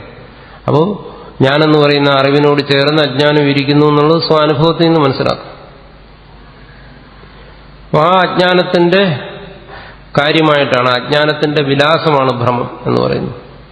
അതാണ് ബാഹ്യമായി ഭ്രമസ്ഥലത്ത് ഇങ്ങനെയാണ് സംഭവിക്കുന്നത്. അതിന്റെ ലക്ഷണമാണ് ഇവിടെ പറഞ്ഞിരിക്കുന്നത്. സ്മൃതിരൂപ പരത്ര പൂർവദൃഷ്ട അവഭാസ എന്ന് പറഞ്ഞിരിക്കുന്നു. പരത്ര എന്ന് പറയുന്നത് കൊണ്ട് എവിടെയാണോ നമുക്ക് ഭ്രമം ഉണ്ടാകുന്നത് ആ സ്ഥാനത്തെ എടുക്കണം. ഉദാഹരണത്തിലാണെങ്കിൽ നമുക്ക് മുത്തുച്ചിപ്പിയിലാണ് ഭ്രമം ഉണ്ടാകുന്നത്. അതുകൊണ്ട് പരത്ര എന്ന് വെച്ചാൽ പരസ്മിൻ, ശുക്തികാതു, ശുക്തിക തുടങ്ങിയതിൽ ആണ് പരത്ര എന്ന് പറയുന്നതിന്റെ അർത്ഥം. ശുക്തികയിൽ, മുത്തുച്ചിപ്പിയിൽ.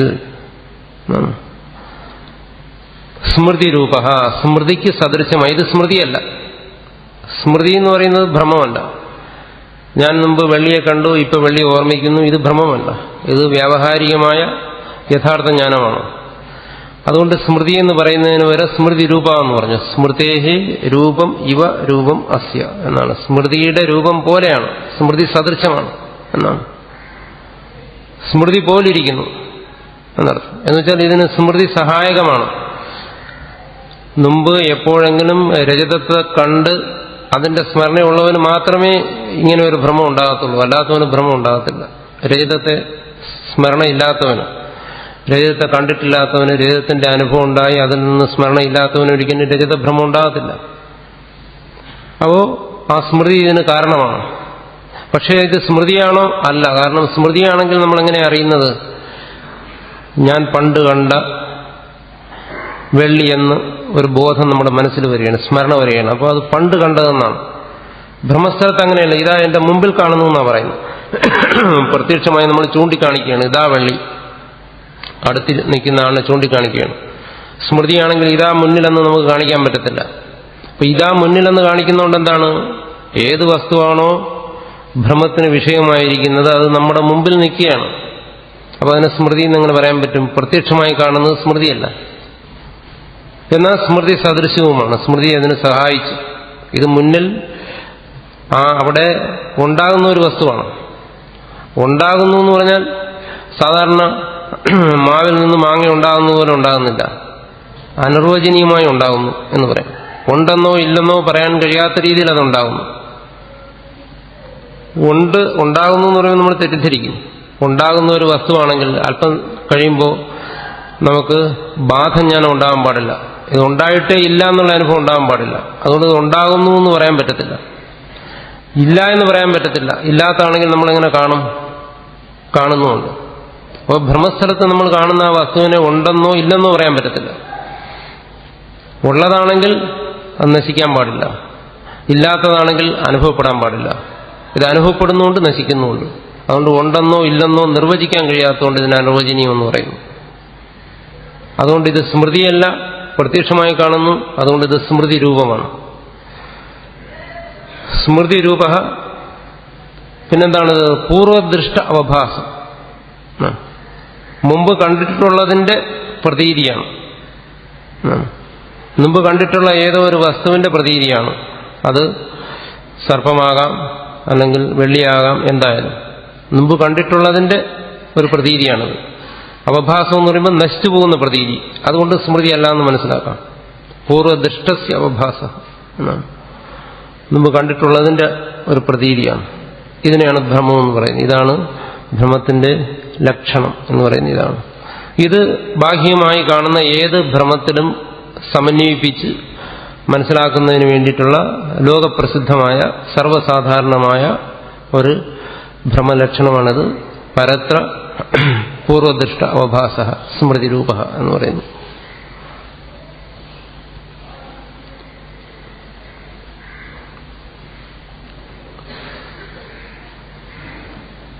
ഇത് പലതരത്തിലുണ്ടാകും, ഒരു തരത്തിലല്ല. ഇതിപ്പോൾ സാമാന്യമായ ഒരു ലക്ഷണം പറഞ്ഞിരിക്കുകയാണ്. അധ്യാസം പല പല തരത്തിൽ. നമ്മൾ നേരത്തെ തന്നെ പറഞ്ഞല്ലോ, ധർമ്മ്യാധ്യാസം, ധർമാധ്യാസം, അങ്ങനെ അന്യോന്യാധ്യാസം, അന്യതരാധ്യാസം, ഇങ്ങനെ തരത്തിൽ പല ഭ്രമം എല്ലാം ഒരേ രൂപത്തിലാണ് നമുക്ക് അനുഭവപ്പെടുന്നു. പലതരത്തിലാണ് ഭ്രമങ്ങൾ അനുഭവപ്പെടുന്നത്. ആകാശത്തിൽ നീലിമ അനുഭവപ്പെടുന്നു, അത് ഒരു പ്രത്യേക തരത്തിലുള്ളതാണ്, ഒരു ഭ്രമമാണ്. സ്ഫടികത്തിൽ ചുവപ്പ്, ലോഹിത സ്ഫടിക, ചെമ്പരത്തിപ്പൂ സ്ഫടികത്തിന്റെ അടുത്ത് വെച്ചാൽ അത് ചുവപ്പ് നിറം, സ്ഫടിക ചുവന്ന് കാണപ്പെടുന്നു, അത് വേറെ തരത്തിലാണ്. ജലത്തിൽ നീലിമ കാണുന്നു, സമുദ്രജലത്തിൽ, അത് വേറെ തരത്തിലുള്ള ഭ്രമമാണ്. മരുഭൂമിയിൽ വെള്ളം കാണുന്നു, അത് മറ്റൊരു തരത്തിലുള്ള ഭ്രമമാണ്. കയറിൽ പാമ്പിനെ കാണുന്നു, അത് വേറെ തരത്തിലുള്ള ഭ്രമമാണ്. ഇരുമ്പുണ്ട, അത് ചുട്ടു പഴുത്തു കഴിഞ്ഞാൽ നമുക്കൊരനുഭവം ഉണ്ടാകുന്നു, അത് വേറെ തരത്തിലുള്ള ഭ്രമമാണ്. ഇത് നാനാ തരത്തിലുള്ള ഭ്രമങ്ങളുണ്ട്. എല്ലാത്തിൻ്റെയും സ്വഭാവം ഒന്നല്ല. അതിലും നമ്മളൊന്ന് മനസ്സിലാക്കണം. ഇങ്ങനെ നാനാതരത്തിൽ നമ്മുടെ ഈ വ്യവഹാരിക മണ്ഡലത്തിൽ നാനാതരത്തിലുള്ള ഭ്രമങ്ങൾ ഉണ്ടാകുന്നു. അങ്ങനെ ഭ്രമങ്ങൾ ഉണ്ടാകുന്നത് കൊണ്ട് ഈ പ്രപഞ്ചം ഭ്രമമാണെന്നല്ല വേദാന്തത്തിൽ പറയുന്നു. നമുക്ക് പ്രത്യക്ഷമായി അങ്ങനെ തോന്നും. വേദാന്തത്തിന്റെ സിദ്ധാന്തം അതാണ്. പലതരത്തിലുള്ള ഭ്രമങ്ങൾ നമുക്കുണ്ടാകുന്നുണ്ട്, അതുകൊണ്ട് പ്രപഞ്ചവും ഭ്രമമാണ്. അങ്ങനെയല്ല പറയുന്നു. ബാഹ്യമായി ഇങ്ങനെ നമ്മുടെ ജീവിതത്തിൽ ഭ്രമം എന്ന് പറയുന്നത് നമ്മുടെ ജീവിതത്തിൽ കൂടുതലും ഭ്രമമാണ്, സത്യാനുഭവമല്ല. വ്യവഹാര മണ്ഡലത്തിൽ തന്നെ നമ്മുടെ അനുഭവങ്ങളിൽ ഏറി പങ്കും ഭ്രമത്തിലാണ് നമ്മുടെ വ്യവഹാരം മുമ്പോട്ട് പോയിക്കൊണ്ടിരിക്കുന്നത്, അല്ല യഥാർത്ഥ അനുഭവത്തിലൂടെ അല്ല.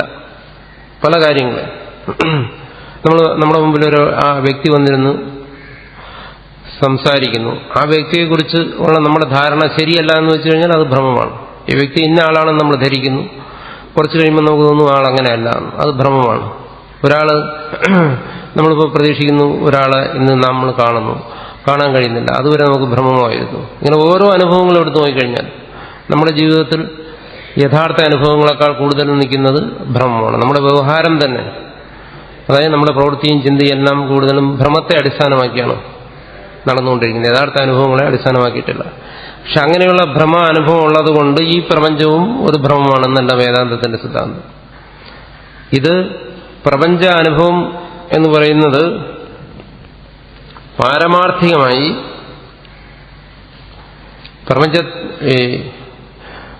ഭ്രമത്തിൽ തന്നെ നമ്മൾ ഭ്രമിച്ചു പോകരുത്.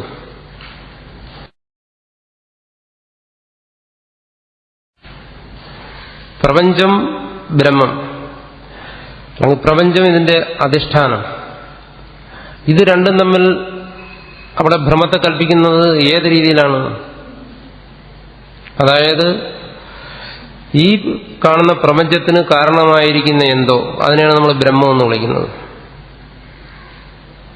ബൃഹത്വാദ്, അത് ഏറ്റവും വലുതാണ്, ഇതിനെല്ലാം ഉൾക്കൊള്ളുന്നതാണ്, അതുകൊണ്ടാണ് അതിനെ വലുതെന്ന് പറയുന്നത്.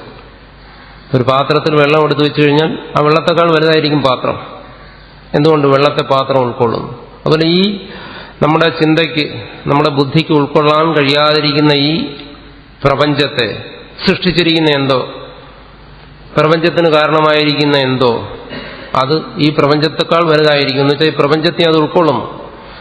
വലുതായതുകൊണ്ട് അതിന് ബ്രഹ്മം എന്നുള്ള ഒരു പേര് കൊടുത്തു. ശബ്ദം കേട്ട് നമ്മൾ പേടിക്കേണ്ട കാര്യമില്ല. ഈശ്വരനെന്നോ ആത്മാവെന്നോ എന്ത് വേണോ വിളിക്കാം, ചൈതന്യമെന്നോ സത്തെന്നോ ചിത്തെന്നോ ആനന്ദമെന്നോ എന്ത് പേര് വേണോ പറയാം. അത് ഇതിനേക്കാൾ വലുതായിരിക്കും. എന്നുവെച്ചാൽ നമ്മുടെ സങ്കല്പത്തിൽ ഇതിനെല്ലാം ഉൾക്കൊള്ളുന്നതായിരിക്കും അത്. അങ്ങനെയുള്ള ആ ബ്രഹ്മത്തിന്റെ സൃഷ്ടിയാണ് ഈ പ്രപഞ്ചം. ഒരു വസ്തുവിൽ നിന്ന് മറ്റൊരു വസ്തു ഉണ്ടായാൽ അതിന്റെ കാരണത്തിൽ നിന്ന് അത് വേറിട്ട് നിൽക്കാൻ പാടില്ല, കാരണത്തിൽ നിന്ന് അത് അന്യമായിരിക്കാൻ പാടില്ല എന്നാണ്. ഒരു കാരണത്തിൽ നിന്നും ഒരു കാര്യം ഉണ്ടായിക്കഴിഞ്ഞാൽ അത് ആ കാരണത്തിൽ നിന്നും അന്യമായിരിക്കാൻ പാടില്ല എന്നാണ്. അതായത് മണ്ണിൽ നിന്നും കുടം ഉണ്ടായിക്കഴിഞ്ഞാൽ ആ കുടം മണ്ണല്ലാതിരിക്കാൻ പാടില്ല. ആ സ്വർണത്തിൽ നിന്നും ആഭരണം ഉണ്ടായിക്കഴിഞ്ഞാൽ ആ ആഭരണം സ്വർണമല്ലാതിരിക്കാൻ പാടില്ല എന്നാണ്. മണ്ണിൽ നിന്നും കുടം ഉണ്ടായിക്കഴിഞ്ഞാൽ ആ കുടം മണ്ണല്ലാതിരിക്കാൻ പാടില്ല, അത് മണ്ണ് തന്നെ ആയിരിക്കണം. അങ്ങനെയാണെങ്കിൽ ഈ പ്രപഞ്ചത്തിന് കാരണമായിരിക്കുന്ന ഏതോ അതിൽ നിന്നും ഉണ്ടായിരിക്കുന്ന ഈ പ്രപഞ്ചം അത് തന്നെയാണ്. ഇതാണ് അദ്വൈതം എന്ന് പറയുന്നത്.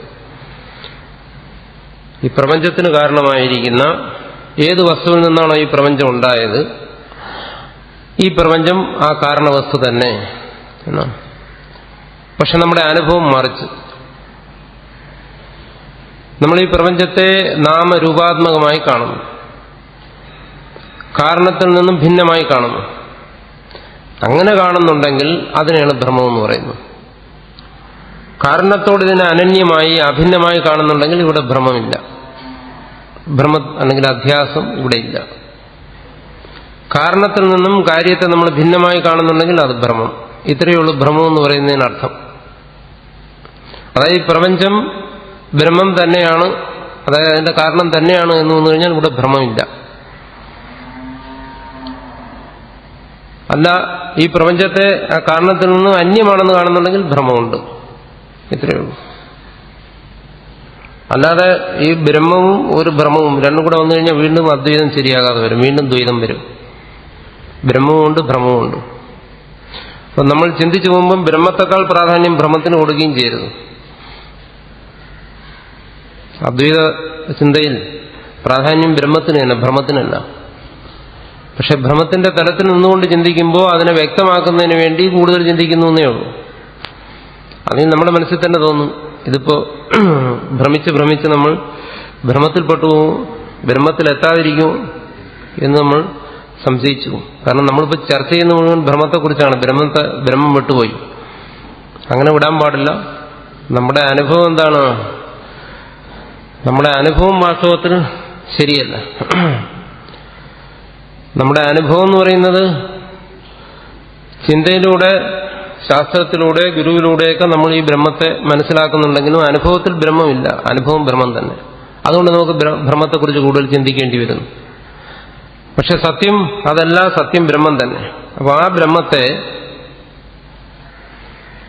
ബ്രഹ്മത്തിനോട് അഭിന്നമാണ് ഈ പ്രപഞ്ചം, കുടം മണ്ണ് തന്നെ എന്നുള്ളൊരു ബോധമുണ്ടെങ്കിൽ പിന്നെ അവിടെ ബ്രഹ്മത്തിന് യാതൊരു സ്ഥാനവുമില്ല, ബ്രഹ്മത്തെക്കുറിച്ചുള്ള ചിന്തയും ആവശ്യമില്ല. പക്ഷെ ആരുടെയെങ്കിലും മനസ്സിൽ തോന്നുകയാണ് മണ്ണിൽ നിന്നുണ്ടായ ഒരു ഭിന്ന വസ്തുവാണ് കുടം, മണ്ണിൽ നിന്നും കുടമെന്ന് പറയുന്ന ഒരു പുതിയ വസ്തു ഉണ്ടായിരിക്കുന്നു എന്നൊരു ധാരണ വന്നു കഴിഞ്ഞാൽ അത് തിരുത്താൻ വേണ്ടി മാത്രമാണ് ഇവിടെ ഭ്രമം എന്ന് പറയുന്നത് സ്വീകരിക്കുന്നത്. ഇത് നമ്മൾ ഇതിൽ തന്നെ മുമ്പോട്ട് ചെല്ലുമ്പോൾ വ്യക്തമായി മനസ്സിലാക്കും. അല്ലാതെ ഭ്രമമെന്ന് ആവർത്തിച്ച് ഭ്രമിക്കാൻ വേണ്ടിയല്ല ഭ്രമത്തെക്കുറിച്ച് ചർച്ച ചെയ്യുന്നു. ഒരു ചെറിയൊരു ധാരണാപശകാണ് ഇവിടെ പറ്റിയിരിക്കുന്നത്. ചെറിയൊരു ധാരണാപശ. കുടത്തെ കണ്ടു കഴിഞ്ഞപ്പോൾ നമുക്ക് തോന്നി എന്താണ്, ഒരു പുതിയ വസ്തു ഇവിടെ ഉണ്ടായിരിക്കുന്നു.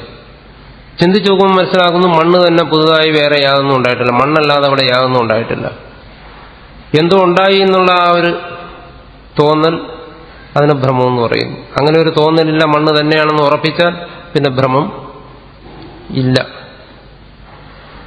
അത് മനസ്സിലാക്കുന്നതിന് വേണ്ടിയിട്ടാണ് ഈ തരത്തിൽ അധ്യാസത്തെക്കുറിച്ച് ഇത്രയും വിശദമായി ചിന്തിക്കുന്നത്. അതുകൊണ്ട് ഇവിടെ ചില നമ്മുടെ അനുഭവത്തിൽ, വ്യവഹാര മണ്ഡലത്തിൽ ചില വസ്തുക്കളെക്കുറിച്ച് നമുക്ക് ഭ്രമജ്ഞാനം ഉണ്ടാകുന്നു, അതുകൊണ്ട് ഈ പ്രപഞ്ചവും ഭ്രമമാണ് എന്നുള്ള രീതിയിലല്ല ഇവിടെ ഭ്രമത്തെക്കുറിച്ച് ഈ അദ്വൈതത്തിൽ ചർച്ച ചെയ്യുന്നത്. ആ രീതിയിലല്ല, നമ്മുടെ വാസ്തവത്തിലുള്ള അനുഭവത്തെ വിലയിരുത്തിക്കൊണ്ട് പറയുകയാണ്. അല്ലെങ്കിൽ നമ്മൾ പറയുന്നത് എന്താണ്, നമുക്ക് ഭ്രമാനുഭവം ഉണ്ടാകുന്നില്ല എന്ന് പറയുന്നു.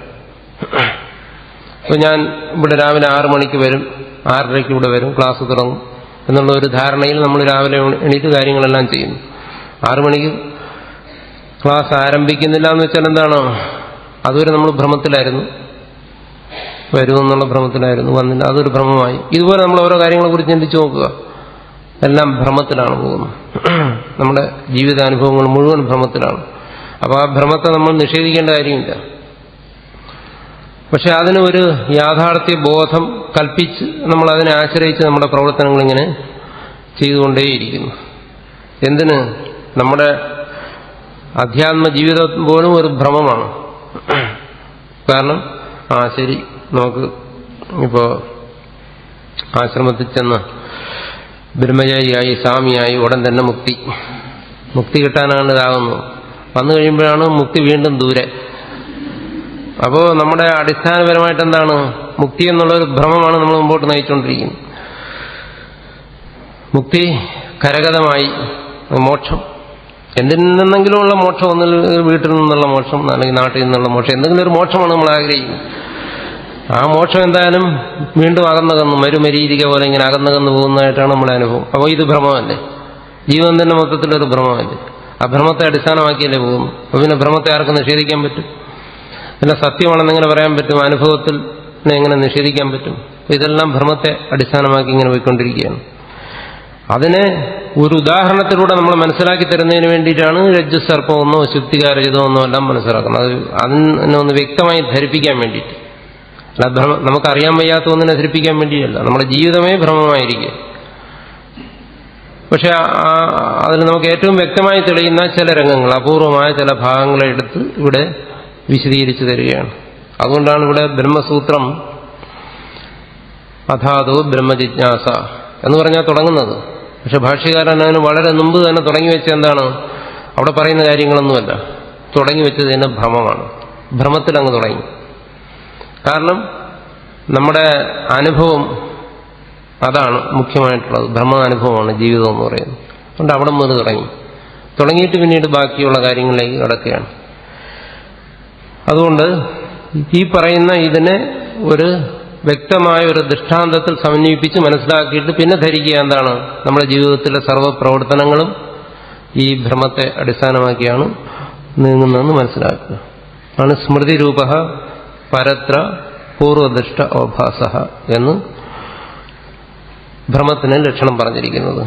സ്മൃതി പോലെയുള്ളതും പരത്ര ഭ്രമസ്ഥലത്ത് കാണുന്ന ശുക്തി, രജ്ജു, കയറ് തുടങ്ങിയവയിൽ പൂർവദൃഷ്ട അവഭാസ, മുമ്പ് കണ്ടതിന്റെ ഒരു പ്രതീതി, അതിനാണ് ഭ്രമം എന്ന് പറയുന്നത്. പക്ഷെ ഇത് സാധാരണ രീതിയിൽ നമുക്ക് പറഞ്ഞാൽ മനസ്സിലാകും. പക്ഷെ ഇതിനെക്കുറിച്ച് ചിന്തിക്കുമ്പോൾ സ്വാഭാവികമായിട്ടും പലതരത്തിലുള്ള അഭിപ്രായങ്ങളുണ്ടാകാം. എന്താണ് ഈ ഭ്രമം? ഇതിന്റെ സ്വരൂപം എന്താണ്? ഇതെങ്ങനെ നടക്കുന്നു? ഇതിനെക്കുറിച്ച് പല ആചാര്യന്മാരും ചിന്തിച്ച് പല പല നിഗമനങ്ങളിൽ എത്തിച്ചേർന്നിട്ടുണ്ട്. അതിനാണ് അടുത്ത് പറയുന്നത്, തം കേജിത്, തം അതിനെ, ആ ഭ്രമത്തെ, കേജിത് വദന്തി, ചിലർ പറയുന്നു. എങ്ങനെ പറയുന്നു? അന്യത്ര അന്യധർമ്മ അധ്യാസ എന്ന് ചിലർ, എത്ര യദധ്യാസ തദ്വിവേക ആഗ്രഹ നിബന്ധനോ ഭ്രമ എന്ന് മറ്റു ചിലർ. മറ്റു ചിലരാണെങ്കിലോ എത്ര യദധ്യാസ തസ്യവ വിപരീത ധർമ്മത്വ കൽപ്പനാം ആചക്ഷതേ. ഇതിന് ശാസ്ത്രത്തിൽ പഞ്ചഖ്യാതികളെന്ന് പറയും. പഞ്ചഖ്യാതി ഇത് വളരെ പ്രസിദ്ധമാണ്. പഞ്ചഖ്യാതിവാദം എന്ന് പറയും. വാദം എന്ന് കേൾക്കുമ്പോഴും നമ്മൾ ഭ്രമിക്കരുത്. വാദം എന്ന് പറഞ്ഞു കഴിഞ്ഞാൽ മലയാളത്തിൽ തർക്കം, വഴക്ക് എന്നൊക്കെയാണ് അർത്ഥം.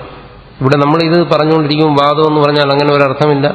തർക്കിക്കുക എന്നോ വഴക്കൂടുക എന്നുള്ള അർത്ഥം. വാദം എന്ന് പറഞ്ഞാൽ തത്വജ്ഞാനം ഉണ്ടാകുന്നതിന് വേണ്ടി ചെയ്യുന്ന ചർച്ച, അതിനാണ് വാദം എന്ന് പറയുന്നത്.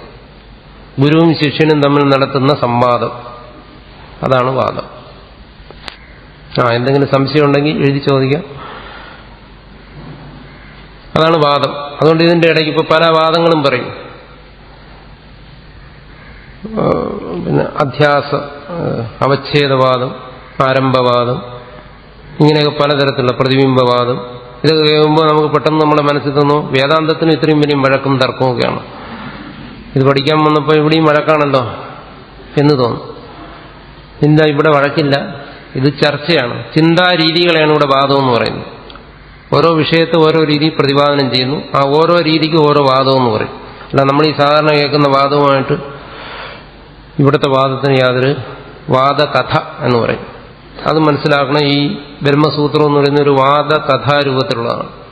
വാദകഥ എന്ന് പറയുമ്പോൾ തത്വഗ്രഹണം, ശരിയായിട്ടുള്ള തത്വം എന്താണ് എന്ന് മനസ്സിലാക്കുന്നതിന് വേണ്ടി ഗുരുവും ശിഷ്യനും, ഇവിടെ പൂർവപക്ഷി എന്ന് പറയുന്നതിന് ശിഷ്യനായിട്ട് എടുക്കുക, ഗുരുവും തമ്മിലുള്ള വാദമാണ്. ചിലപ്പം പൂർവപക്ഷി ഇതിനോട് അനുകൂലിക്കാത്ത ഏറ്റവും പ്രതികൂലമായ സിദ്ധാന്തങ്ങളിൽ നിന്നുകൊണ്ട്, ശൂന്യവാദമോ ഒക്കെ നിന്നുകൊണ്ട് സംസാരിച്ചെന്നിരിക്കും. എന്നാലും അതിന്റെ ഉദ്ദേശം എന്താണ്?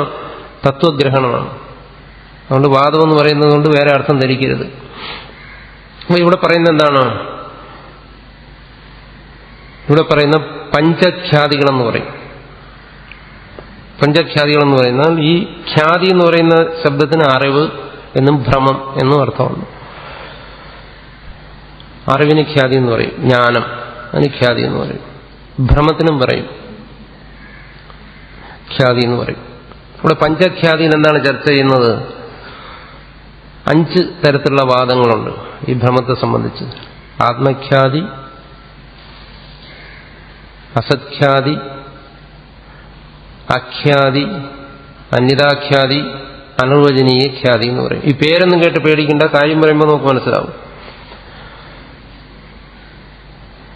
ആത്മഖ്യാതി, അസത്ഖ്യാതി, അന്യഥാഖ്യാതി, അഖ്യാതി, അനിർവചനീയ ഖ്യാതി. ഇതിൽ അനിർവചനീയ ഖ്യാതി എന്ന് പറയുന്നതാണ് അദ്വൈതിയുടെ പക്ഷം. അതിൽ ആത്മഖ്യാതി, ആത്മാ എന്ന് പറഞ്ഞാൽ വിജ്ഞാനം എന്നർത്ഥം. ആത്മഖ്യാതി എന്ന് പറയുമ്പോൾ വിജ്ഞാനത്തിന്റെ ഖ്യാതി, വിജ്ഞാനത്തിന്റെ ഭ്രമം. ഇത് ബൗദ്ധന്മാരിൽ, ബൗദ്ധൻ എന്ന് പറയുമ്പോൾ ബുദ്ധന്റെ അനുയായികൾ, അതിൽ പ്രസിദ്ധനായ ആള് മൈത്രേയൻ എന്ന് പറയും. ആ അനുയായികളിൽ പെട്ടവർ, അതായത് ബുദ്ധൻ ജീവിച്ച് നിർവ്വാണത്തെ പ്രാപിച്ച് അതിനുശേഷം ബുദ്ധന്റെ സിദ്ധാന്തങ്ങളെക്കുറിച്ച് വളരെ ഗഹനമായ ചർച്ചകൾ നടന്നപ്പോൾ അതിൽ നിന്ന് അവർ പല കണ്ടെത്തലുകളും നടത്തി. അതിലൊന്നാണ് ഈ അസത്ഖ്യാതി എന്ന് പറയുന്നത്. ബൗദ്ധമതമെന്ന് അതിനെ പറയാം.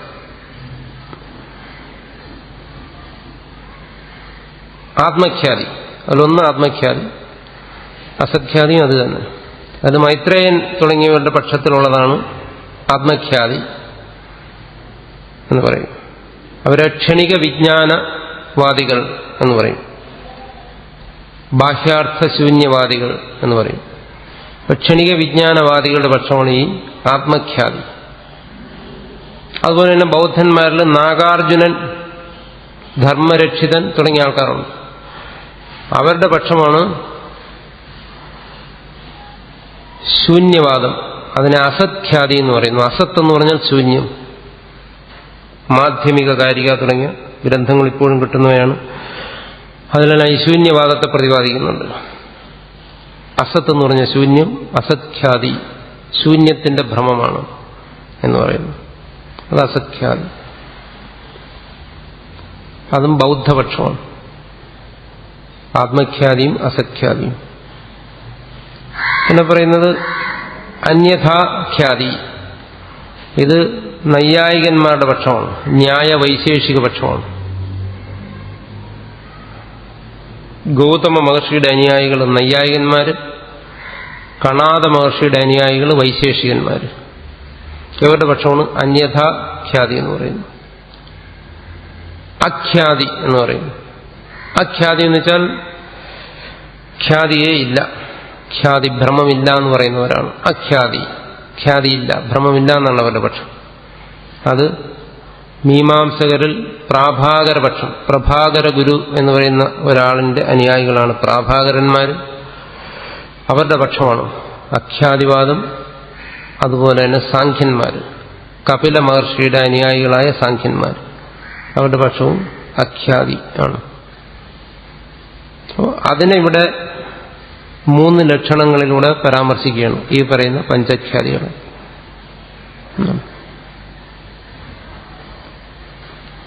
അതിൽ കഴിഞ്ഞ ദിവസം ഞാൻ പറഞ്ഞു, അധ്യാസം എന്ന് പറയുന്നത് 2 തരത്തിലുണ്ട്. അർത്ഥാധ്യാസവും ജ്ഞാനാധ്യാസവും.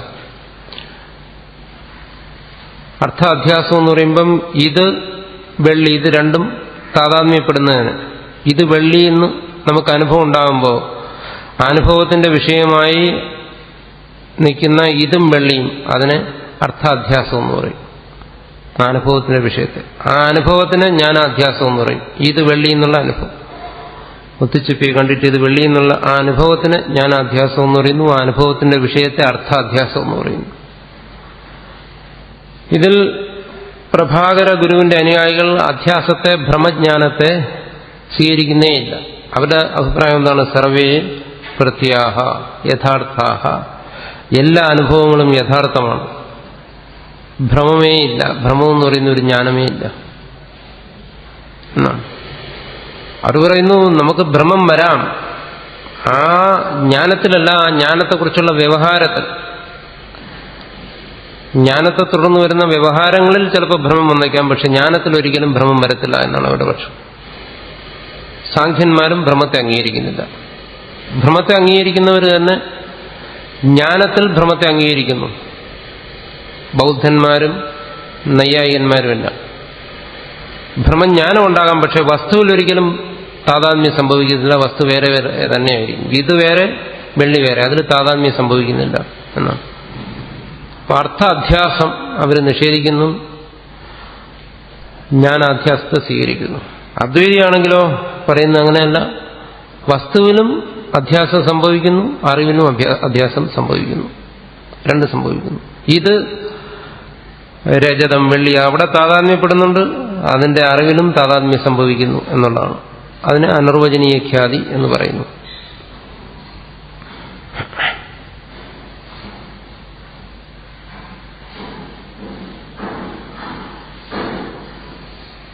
അപ്പോ നേരത്തെ ഞാൻ പറഞ്ഞു എന്താണ്? സാമാന്യ വിശേഷഭാവം ഉള്ളിടത്താണ് അധ്യാസം സംഭവിക്കുന്നതെന്ന് പറഞ്ഞു. ബ്രഹ്മത്തെക്കുറിച്ച് കഴിഞ്ഞ ദിവസം പറഞ്ഞാണ്, ബ്രഹ്മം നിർവിശേഷമാണ്. നിർവിശേഷമായിരിക്കുന്ന ബ്രഹ്മത്തിൽ എങ്ങനെ അധ്യാസം സംഭവിക്കും? അതിൽ സാമാന്യ വിശേഷഭാവം ഇല്ലല്ലോ എന്ന് പറഞ്ഞാൽ, ഇപ്പോൾ പുറമേ കാണുന്നു, അവിടെ മുത്തിച്ചിപ്പിയിൽ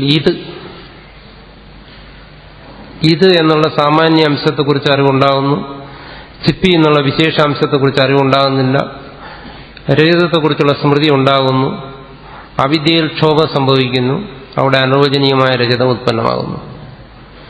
അപ്പോൾ ആ സാമാന്യമായ അറിവാണ് കാരണമായിരുന്നത്. ഈ അധ്യാസത്തെക്കുറിച്ച് പറഞ്ഞതിന് ശേഷം ഇനി ബ്രഹ്മസൂത്രത്തിൽ വരുന്നു ഇതാണ്. ബ്രഹ്മം എന്താണ്? ബ്രഹ്മം അറിവിന് വിഷയമാവുന്നുണ്ടോ? വിഷയമാവുന്നുണ്ടെങ്കിൽ അറിഞ്ഞു കഴിഞ്ഞല്ലോ, പിന്നെ എങ്ങനെയാണ് അതിന് ഭ്രമം ഉണ്ടാകുന്നത്? അറിഞ്ഞാൽ പിന്നെ ഇനി അറിയുന്നില്ലെങ്കിൽ, അത്യന്തം അറിയാതിരുന്നു കഴിഞ്ഞാൽ പിന്നെ എങ്ങനെ അവിടെ ഭ്രമം ഉണ്ടാകും? ഇനി ഭാഷ്യത്തിൽ ചർച്ച ചെയ്യുന്ന അതാണ്. അപ്പോൾ അവിടെ പറയും എന്താണ്? ബ്രഹ്മം എന്ന് പറയുന്നത് നിർവിശേഷമാണെങ്കിലും അതിനെയും നമ്മൾ സാമാന്യമായി അറിയുന്നു, വിശേഷമായി അറിയുന്നില്ല.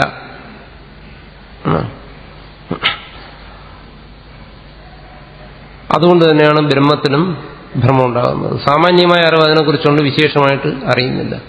ബ്രഹ്മത്തെക്കുറിച്ച് സാമാന്യമായി എങ്ങനെ അറിയുന്നു? പലതരത്തിൽ അതിനെക്കുറിച്ച് പറയാം. ഒന്നെന്താണ്? അസ്തിത്വം, അതറിയുന്നുണ്ട്. അതായത് ഈ പ്രപഞ്ചത്തിൽ നമ്മൾ അറിയുന്ന അസ്തിത്വം, അത് ബ്രഹ്മത്തെക്കുറിച്ചുള്ള സാമാന്യമായ അറിവാണ് എന്ന് പറയാം. അതായത് പ്രപഞ്ചത്തെ നമ്മൾ അസ്തിത്വം, അതായത് ഉണ്മ നമ്മൾ അറിയുന്നുണ്ടല്ലോ. പ്രപഞ്ചത്തിലെ ഏത് വസ്തുവിനെ എടുത്തു കഴിഞ്ഞാലും ശരി, അതിന്റെ ഉണ്മയെ നമ്മൾ അറിയുന്നുണ്ട്. ശൂന്യതയെക്കുറിച്ച് പോലും നമ്മൾ സങ്കല്പിക്കുന്ന എന്താണ്? ശൂന്യത ഉണ്ട് എന്നാണ്. ഏതൊരു പദാർത്ഥത്തിന്റെ അനുഭവത്തോടു കൂടി ചേർന്നും നമ്മൾ എന്ത് ചെയ്യുന്നു? ഉണ്മയെ ബന്ധപ്പെടുത്തിയ അറിവ്. ഉണ്മയോട് ചേർത്ത് ഒരു വസ്തുവിനെ അറിയാൻ പറ്റും. ഒരു വസ്തു നശിച്ചു കഴിഞ്ഞാൽ ആ വസ്തുവിനെ നമുക്കറിയാൻ കഴിയുന്നില്ല, പക്ഷെ അതിന്റെ നാശത്തെ നമ്മൾ അറിയുന്നു ഉണ്മയോട് ചേർത്താണ്. അതിന്റെ നാശം നിലനിൽക്കുന്നു എന്നറിയുന്നു. ഉണ്മയോട് ബന്ധപ്പെടുത്തിയാണ് നമ്മൾ സർവ്വവസ്തുക്കളെയും അറിയുന്നത്. എന്ന് പറഞ്ഞാൽ സർവ്വവസ്തുക്കളിലും അനുസ്യൂതമായിരിക്കുന്ന ഒരു അനുഭവം ഉണ്മയുടെ അനുഭവമാണ്. ഗീതയിൽ നാസതോ വിദ്യതേ ഭാവോ എന്ന് തുടങ്ങുന്ന ശ്ലോകത്തിന്റെ ശാങ്കര ഭാഷ്യം വായിച്ചു നോക്കുക. അവിടെ ഈ കാര്യം ചർച്ച ചെയ്യുന്നുണ്ട് വിശദമായിട്ട്. മലയാളത്തിലുള്ള വ്യാഖ്യാനം എടുത്ത് വായിച്ചു നോക്കുക. അപ്പോൾ ഉണ്മയോട് ചേർത്താണ് സർവ വസ്തുക്കളുടെയും അനുഭവം നോക്കും. അതായത് ഈ പ്രപഞ്ചത്തിലെ ദ്വൈത അനുഭവങ്ങൾ, ദ്വന്ദ്വ അനുഭവങ്ങൾ, എന്താണ്? ഉണ്ടെന്നും ഇല്ലെന്നും. ഈ ഉണ്ടെന്നും ഇല്ലെന്നുമുള്ള ഈ രണ്ട് അനുഭവവും ഉണ്മയോട് ചേർത്താണ് അനുഭവം. ഇല്ലായ്മയുടെ അസ്തിത്വം നമ്മൾ അറിയുന്നുണ്ട്, ഉള്ള വസ്തുക്കളുടെ അസ്തിത്വം അറിയുന്നുണ്ട്. ഉണ്മയോട് ചേർത്തില്ലെങ്കിൽ ഇല്ലായ്മയെക്കുറിച്ച് നമുക്ക് അനുഭവം ഉണ്ടാകത്തില്ല. കാരണം ഇല്ലായ്മ നിലനിൽക്കുന്നു എന്നാണ് പറയുന്നത്. നിലനിൽപ്പെന്ന് പറയുന്നത് ഉണ്മ. അപ്പോൾ പ്രപഞ്ചത്തിൽ സർവത്ര ഒരിടത്തും നമുക്ക് നിഷേധിക്കാൻ വയ്യാതെ അനുഭവവേദ്യമായിരിക്കുന്ന ആ ഉണ്മ ബ്രഹ്മത്തിന്റെ സ്ഫുരണമാണ് എന്നാണ് പറയുന്നത്. ബ്രഹ്മസ്ഫുരണമാണ്. ഭഗവത്ഗീതയ്ക്ക് തന്നെ മധുസൂദന സരസ്വതി എന്ന് പറയുന്ന ആചാര്യൻ ഒരു വ്യാഖ്യാനം എഴുതിയിട്ടുണ്ട്. ഗൂഢാർത്ഥ ദീപിക എന്ന് പറയുന്ന വ്യാഖ്യാനമാണ്. മലയാളത്തിലുണ്ടോ എന്ന് എനിക്കറിയത്തില്ല. അതിൽ ഈ കാര്യം വളരെ വിശദമായി ചർച്ച ചെയ്യുന്നുണ്ട്, ഈ സ്ഫുരണത്തെ സംബന്ധിച്ച്. വായിച്ചു നോക്കുക.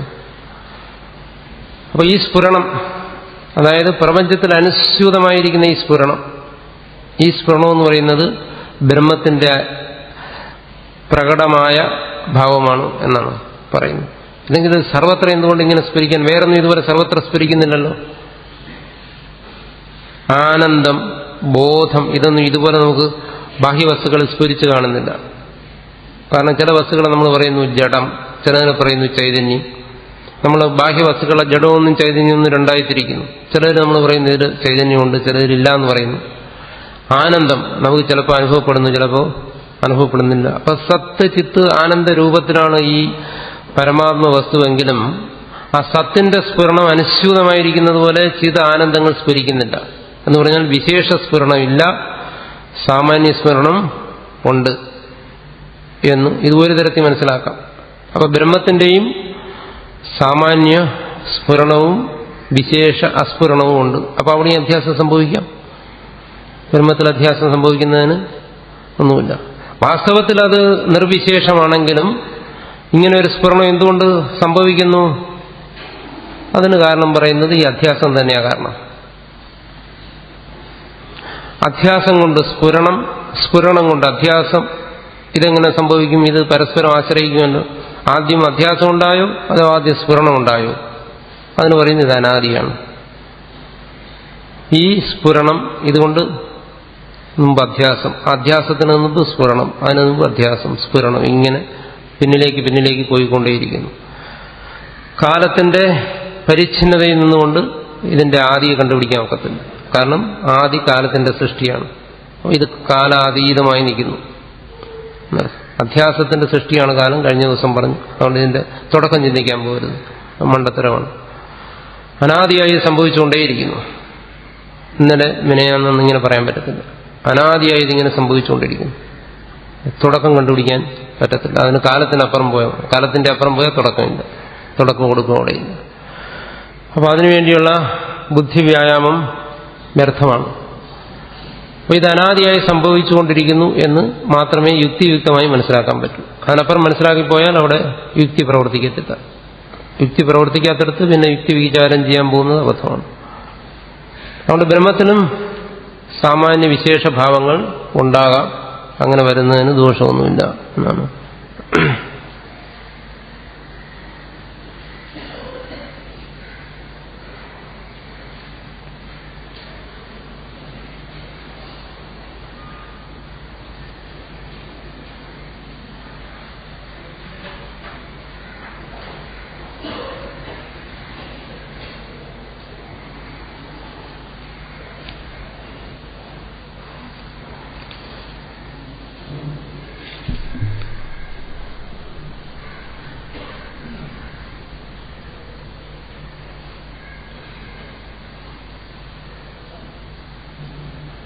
അതായത് ഭ്രമം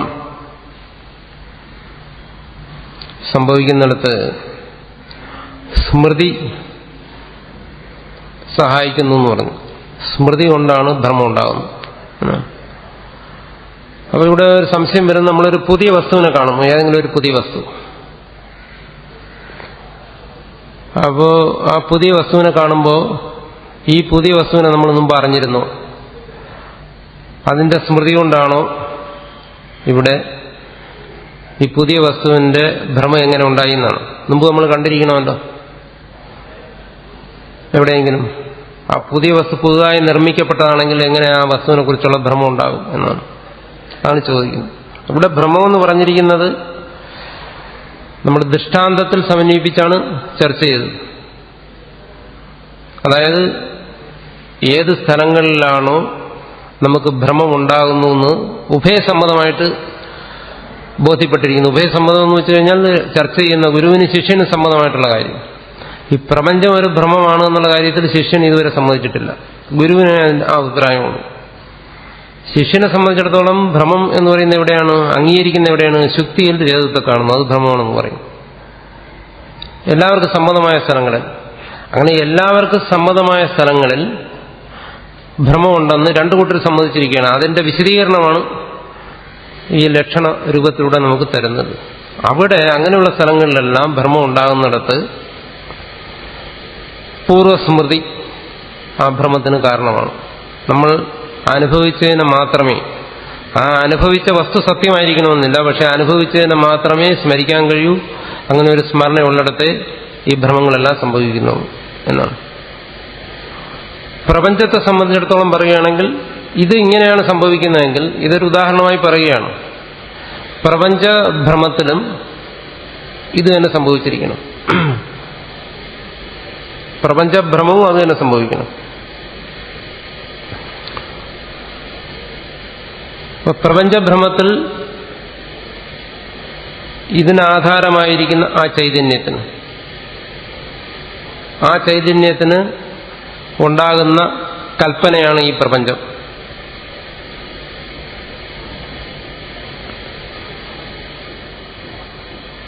ആ കൽപ്പനയിൽ പൂർവ സ്മൃതി എന്ന് പറയുന്ന ഈ പ്രപഞ്ചം തന്നെയാണ്.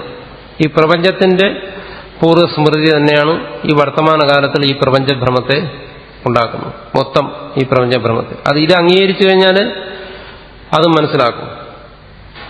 പ്രപഞ്ചത്തിനെ സംബന്ധിച്ചിടത്തോളം പുതിയത് പഴയതൊന്നും പ്രത്യേകിച്ച് പറയാൻ പറ്റത്തില്ല.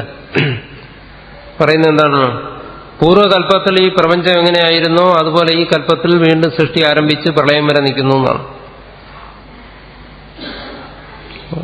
വാസിഷ്ഠം പോലെയുള്ള ഗ്രന്ഥങ്ങൾ ഇത് പറയുന്നുണ്ട്. കാകഭൂഷുണ്ടന്റെയും മറ്റും നോക്കുക, അവിടെ പറയുന്നുണ്ട്. എന്താണ് വാസിഷ്ഠനോട് പറയുന്നുണ്ട്? മഹാഭാരത യുദ്ധം ഞാൻ 10-12 തവണ കണ്ടിട്ടുണ്ട്, രാമരാവണ യുദ്ധം ഞാൻ 10-20 തവണ കണ്ടിട്ടുണ്ട് എന്ന് പറയുമ്പോൾ ഇതെല്ലാം ഒരു സൃഷ്ടി തുടങ്ങി പ്രളയം വരെ ആവർത്തിച്ചുകൊണ്ടേയിരിക്കുന്നു ഈ കാര്യങ്ങളെല്ലാം.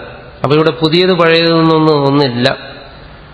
ആ രീതി ചിന്തിക്കുമ്പോൾ ഒരു ജീവനെ സംബന്ധിച്ചിടത്തോളം ചില വസ്തുക്കൾ പുതിയതെന്ന് തോന്നുന്നുണ്ടായിരിക്കും. പക്ഷെ ഇതെല്ലാം പ്രപഞ്ചത്തിന്റെ അനന്തമായ സൃഷ്ടിസ്ഥിതി സംഹാരങ്ങൾക്കിടയിൽ പുതിയൊരു കാര്യം സംഭവിക്കുന്നില്ല. ഇത് വാസിഷ്ഠത്തിലും മറ്റും പറയുന്നതനുസരിച്ച് ഇതുപോലെ പല തവണ സൃഷ്ടികൾ, പരശുരാമൻ മഴുവെടുത്ത് ക്ഷത്രിയന്മാരെ സംഹരിക്കുന്നത് ഞാൻ 21 തവണ കണ്ടിട്ടുണ്ടെന്നാണ് പറയുന്നത്. എന്ന് പറയുമ്പോൾ ഇതെല്ലാം പലതവണ ആവർത്തിച്ചിരിക്കുന്നു എന്നർത്ഥം. അങ്ങനെയാണെങ്കിൽ ഇവിടെ പുതിയതായി അല്ലെങ്കിൽ പഴയത് എന്ന് പറയാനൊന്നുമില്ല. ഇതെല്ലാം ഒരു സൃഷ്ടി തുടങ്ങി പ്രളയം വരെയുള്ള കാര്യങ്ങൾ അനന്തകോടി കാലം കൊണ്ട് സംഭവിക്കുന്ന ഒരു കൽപ്പം എന്ന് പറയുന്നതാണ് സൃഷ്ടി തുടങ്ങി പ്രളയം വരെയുള്ള. ഇതൊക്കെ മുമ്പ് സംഭവിച്ചു കഴിഞ്ഞാണ്, ഇനി സംഭവിച്ചുകൊണ്ടിരിക്കുന്നു. പുതിയതായിട്ടൊന്നും നമ്മൾ കാണുന്നില്ല, ഇവിടെ ഒന്നും പഴയതുമില്ല എന്നുള്ളതാണ്. അപ്പോൾ എന്തെങ്കിലും നമുക്ക് അനുഭവങ്ങൾ ഉണ്ടാകുന്നുണ്ടെങ്കിൽ ആ അനുഭവങ്ങളിലെല്ലാം പൂർവ്വസ്മൃതിയും ഇതുമെല്ലാം ഇതുപോലെ തന്നെ സംഭവിച്ചുകൊണ്ടേയിരിക്കുന്നു. അതിന് പുതുതായിട്ടൊന്നും പറയാനില്ല. നമ്മളെ സംബന്ധിച്ചിടത്തോളം, ഈ ജീവനെ സംബന്ധിച്ചിടത്തോളം ഈ ജന്മത്തിൽ പുതിയത് വന്നെന്നിരിക്കാം. അത് ഈ ജന്മത്തിൽ, ഈ വർത്തമാന അനുഭവത്തിൽ പുതിയതും പഴയതും വരാം. മൊത്തം ചിന്തിക്കുമ്പോൾ പുതിയത് പഴയതെന്ന് പറയുന്നത് അങ്ങനെ ഒന്നും ഇല്ല എന്നാണ് പറയുന്നത്.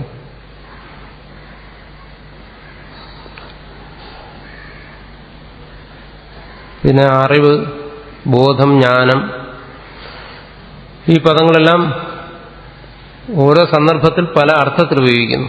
ഇതെല്ലാം പര്യായ പദങ്ങളാണോ എന്ന് ചോദിച്ചു കഴിഞ്ഞാൽ ചിലടത്ത് അറിവ് എന്ന് പറയുന്ന ശബ്ദത്തെ തന്നെ എടുക്കാം. അറിവ് എന്ന് പറയുന്നത് ബ്രഹ്മത്തിന്റെ പര്യായമായി ഉപയോഗിക്കാം. ചില സന്ദർഭങ്ങൾ അങ്ങനെ ഉപയോഗിക്കും. ചിലപ്പോൾ നമുക്കുണ്ടാകുന്ന ഈ ത്രിപുടി ജ്ഞാനം, വൃത്തിജ്ഞാനം, വസ്തുജ്ഞാനം, അതിനറിവെന്നുള്ളത് ഉപയോഗിക്കാം. ബ്രഹ്മസാക്ഷാത്കാരം, ഈശ്വര സാക്ഷാത്കാരം, അതിനറിവെന്നുള്ള പദം ഉപയോഗിക്കാം. ഭ്രമം, ശുദ്ധിയിൽ ഏതത്തെ കാണുന്നു, ഭ്രമം, ആ ഭ്രമത്തിന് ഉപയോഗിക്കാം. ഈ അറിവെന്ന് പറയുന്ന ശബ്ദം ഓരോ സന്ദർഭം അനുസരിച്ച് അതിന്റെ അർത്ഥം മാറുന്നു. അതുകൊണ്ട് അത് പര്യായ പദങ്ങളാണോ എന്ന് ചോദിച്ചു കഴിഞ്ഞാൽ പര്യായ പദങ്ങളാണ്, പക്ഷെ ഭിന്ന അർത്ഥത്തിൽ ഉപയോഗിക്കുന്നു. ഇതെല്ലാം, ഈ ശബ്ദങ്ങളെല്ലാം അറിവ്, ബോധം, ജ്ഞാനം, പ്രത്യയം എന്നാണ്. പ്രതീയതേ ഇതി പ്രത്യയം എന്ന് പറഞ്ഞാൽ പ്രത്യയ ശബ്ദത്തിന്റെ അർത്ഥം ബ്രഹ്മജ്ഞാനമാവും. പ്രതീതി പ്രത്യയ എന്ന് പറഞ്ഞാൽ അത് പരമാത്മാവും. പ്രതീതിരേവ പ്രത്യയ എന്ന് പറഞ്ഞാൽ പരമാത്മാവും, ശുദ്ധബോധം. അതിനാ ശബ്ദത്തിന്റെ വ്യുത്പത്തി അനുസരിച്ച് അതിന്റെ അർത്ഥം നമ്മൾ കണ്ടുപിടിക്കുന്നതിനനുസരിച്ച് വരുന്നു. വൃത്തി എന്ന് പറയുന്നത് അദ്വൈതത്തിലെ പാരിഭാഷികമായൊരു ശബ്ദമാണ്. അതിന് പ്രത്യേകമായ അർത്ഥമുണ്ട്. വൃത്തി എന്ന് പറഞ്ഞാൽ നേരത്തെ പറഞ്ഞല്ലോ, സൂക്ഷ്മമായ പഞ്ചഭൂതാത്മകമായ ജഡപദാർത്ഥമാണ് വൃത്തി. അത് ചൈതന്യത്തോടുകൂടി ചേർന്നിരിക്കുന്നു. അതിനാണ് വൃത്തി എന്ന് പറയുന്നത്. അത് അന്ധകരണത്തിന്റെ പരിണാമമാണ്, രൂപാന്തരമാണ് എന്നർത്ഥം.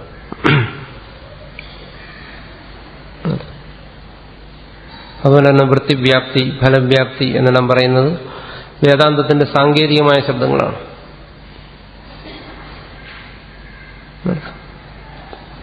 വൃത്തി വ്യാപരിക്കുന്നു, ചിദാഭാസൻ അതിനെ പ്രകടമാക്കുന്നു. ഇതെല്ലാം വേദാന്തത്തിൽ സാങ്കേതികമായി ഉപയോഗിക്കുന്ന അതാണ്. അതിനാണ് വൃത്തിവ്യാപ്തി, ഫലവ്യാപ്തി എന്നെല്ലാം പറയുന്നത്. വൃത്തി വിഷയത്തെ വ്യാപരിച്ച് അതിലെ അജ്ഞാനത്തെ നശിപ്പിക്കുന്നു, അത് വൃത്തിവ്യാപ്തി. അതിലിരിക്കുന്ന ചിദാഭാസൻ വസ്തുവിനെ പ്രകാശിപ്പിക്കുന്നു എന്ന് പറയുന്നത് ഫലവ്യാപ്തി. അറിവ് മലയാളമാണ്, സംസ്കൃതമല്ല. അറിവ് എന്ന് പറയുന്ന ശബ്ദം സംസ്കൃതമല്ല, മലയാളമാണ്. ബോധം എന്ന് പറയുന്നത് സംസ്കൃതത്തിന് ഉപയോഗിക്കാം. മലയാളത്തിൽ ഉപയോഗിക്കുന്നു. അതായത് വൃത്തി സംബന്ധം കൂടാതെയുള്ള ബോധം, അതിന് ശുദ്ധബോധം എന്ന് പറയുന്നു. വൃത്തി എന്ന് പറയുന്നത് ഈ അന്ധക്കരണ പരിണാമം, അതിന്റെ ബന്ധം കൂടാതെ നിൽക്കുന്ന ബോധം, അതാണ് ശുദ്ധബോധം എന്ന് പറയുന്നത്. ശുദ്ധബോധം, അഖണ്ഡ ബോധം എന്ന് പറയുന്നു. നിരുപാധികമായ ബോധം. ഉപാധി എന്തെന്ന് കഴിഞ്ഞ ദിവസം ഞാൻ പറഞ്ഞു. ശുദ്ധബോധത്തിന് അന്ധക്കരണ ഉപാധിയായി വരുമ്പോൾ അതിനെ വൃത്തി എന്ന് പറയുന്നു. ആ ഉപാധിയോട് കൂടിയിരിക്കുന്ന അന്ധക്കരണമാകുന്ന ഉപാധിയോട് കൂടിയിരിക്കുന്നതിന് വൃത്തി. അതാണ് സാധാരണ നമുക്കുണ്ടായി മാറുന്ന അറിവ്.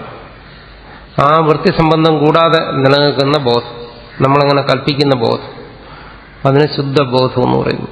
അത് യാതൊരു മാലിന്യവും കലർന്നിട്ടില്ല. ശുദ്ധബോധം, വൃത്തി സംബന്ധം ഇല്ലാതെയുള്ള ബോധം, വൃത്തിയോടുകൂടിയ ബോധം, അതിന് ത്രിപുടിയിലെ ബോധം, നമുക്ക് സാധാരണ ഉണ്ടാകുന്ന അറിവ്. അറിവെന്ന് പറയുന്ന പദം രണ്ടർത്ഥത്തിന് ഉപയോഗിക്കാം. ബ്രഹ്മം എന്നുള്ള അർത്ഥത്തിന് ഉപയോഗിക്കാം, നമുക്ക് സാധാരണ ഉണ്ടായി വരുന്ന അറിവെന്നുള്ള അർത്ഥത്തിന് ഉപയോഗിക്കാം. അത് ഓരോ സന്ദർഭം അനുസരിച്ച് നമ്മൾ മനസ്സിലാക്കണം.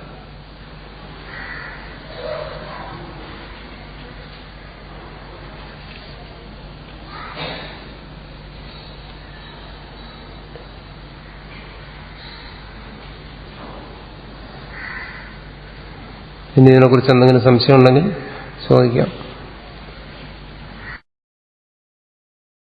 എന്താ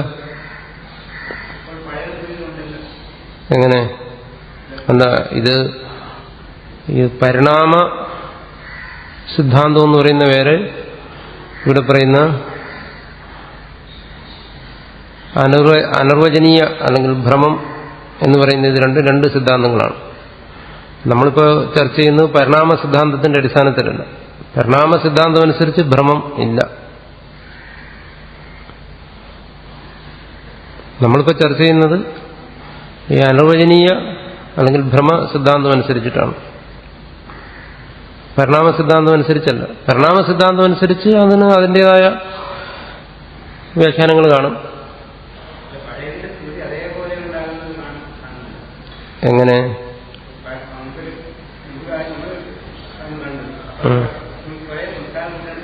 അതെ, അത് പറഞ്ഞത് ഇവിടെ ദൃഷ്ടാന്തത്തിലാ പറഞ്ഞത്, പ്രപഞ്ചത്തെക്കുറിച്ചല്ല പറഞ്ഞത്. ആ പറഞ്ഞത് ഇവിടെ ദൃഷ്ടാന്ത സ്ഥലത്തേക്ക് വേണ്ടിയിട്ടാണ് പറഞ്ഞത്. പണ്ട് കണ്ട വെള്ളിയെ കണ്ടിട്ട് വീണ്ടും അതിനെ സ്മരിക്കുന്നു എന്നുള്ള പറഞ്ഞത് ഉദാഹരണത്തിൽ പറഞ്ഞാണ്. ഇപ്പൊ ഈ വീട് വെച്ചു, ഈ വീട് വയ്ക്കുന്നതിന് മുമ്പ് ഈ വീടുണ്ടായിരുന്നു ഇല്ലല്ലോ. അപ്പൊ ഈ വീട്ടിനെ കണ്ടിട്ടാണോ പിന്നെ ഇതിനെ കുറിച്ചുള്ള അറിവുണ്ടാകുന്നത്? അങ്ങനെ പറയുന്നില്ലല്ലോ. ഇത് ഈ വീട് ഉണ്ടാക്കിയതിന് ശേഷമേ നമ്മൾ ഇതിനെ കാണുന്നുള്ളൂ. അതല്ലേ ഇതിനെ വ്യാവഹാരികമായ ജ്ഞാനമെന്ന് പറയുന്നത്. മറ്റേതങ്ങനെയല്ല, പ്രാതിഭാസികമായ ജ്ഞാനമെന്ന് പറയുന്നു. ഞാൻ പറഞ്ഞല്ലോ, ദൃഷ്ടാന്തത്തിലാണ് ആ കാര്യം പറയുന്നത്. വ്യാവഹാരികമായ ഇതിലല്ല പറയുന്നത്. ഇതിപ്പോൾ ഉണ്ടാക്കുന്നു, ഉണ്ടാക്കിയതിന് ശേഷമേ നമ്മളിത് കാണുന്നുള്ളൂ. മുമ്പ് ഈ രീതിയിൽ ഇങ്ങനെ ഉണ്ടാക്കിയില്ല, അതുകൊണ്ട് നമ്മളിതിനെ കണ്ടില്ല എന്ന് പറയുന്നു.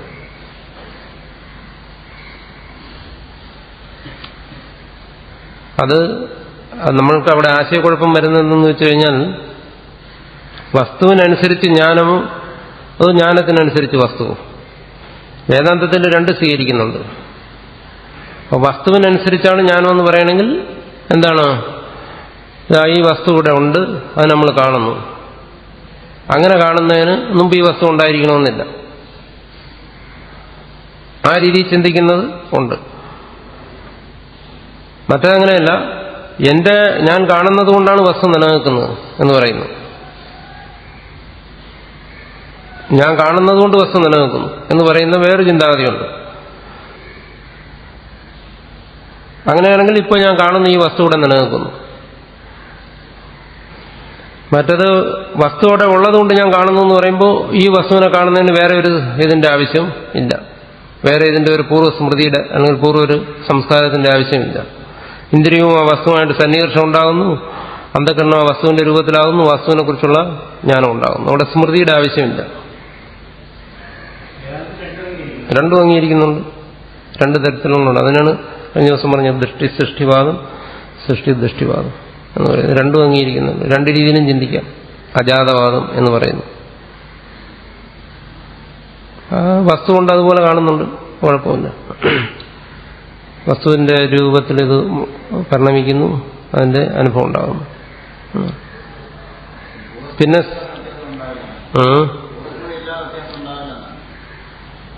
പൂർവസ്മൃതി ഇല്ലാതെ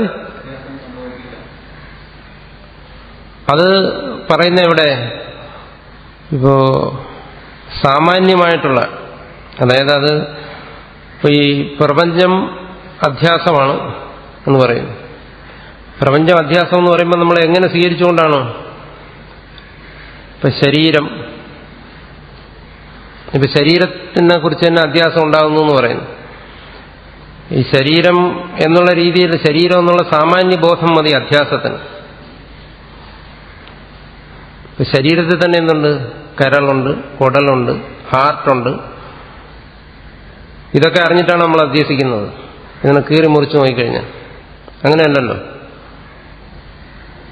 പിന്നെ ശരീരം എന്ന് പറയുന്ന സാമാന്യ ബോധം, അതിന്റെ സംസ്കാരം മതി അധ്യാസത്തിന്. അങ്ങനെ അധ്യസിക്കണമെങ്കിൽ തന്നെ എന്ത് വേണം? ശരീരം എന്ന് പറയുന്ന ഒരു വസ്തു അവിടെ നിലനിൽക്കണം. ആ ശരീരം എന്ന് പറയുന്ന വസ്തു നിലനിൽക്കുന്ന ശരീരത്തിലാണ് നമ്മൾ താതാത്മ്യപ്പെടുന്നത്. അതുകൊണ്ടാണ് ഇതിനെ അനാദി എന്ന് പറയുന്നത്. പിന്നിൽ നിന്ന് ഇതിങ്ങനെ സംഭവിച്ചുകൊണ്ടേയിരിക്കുന്നു.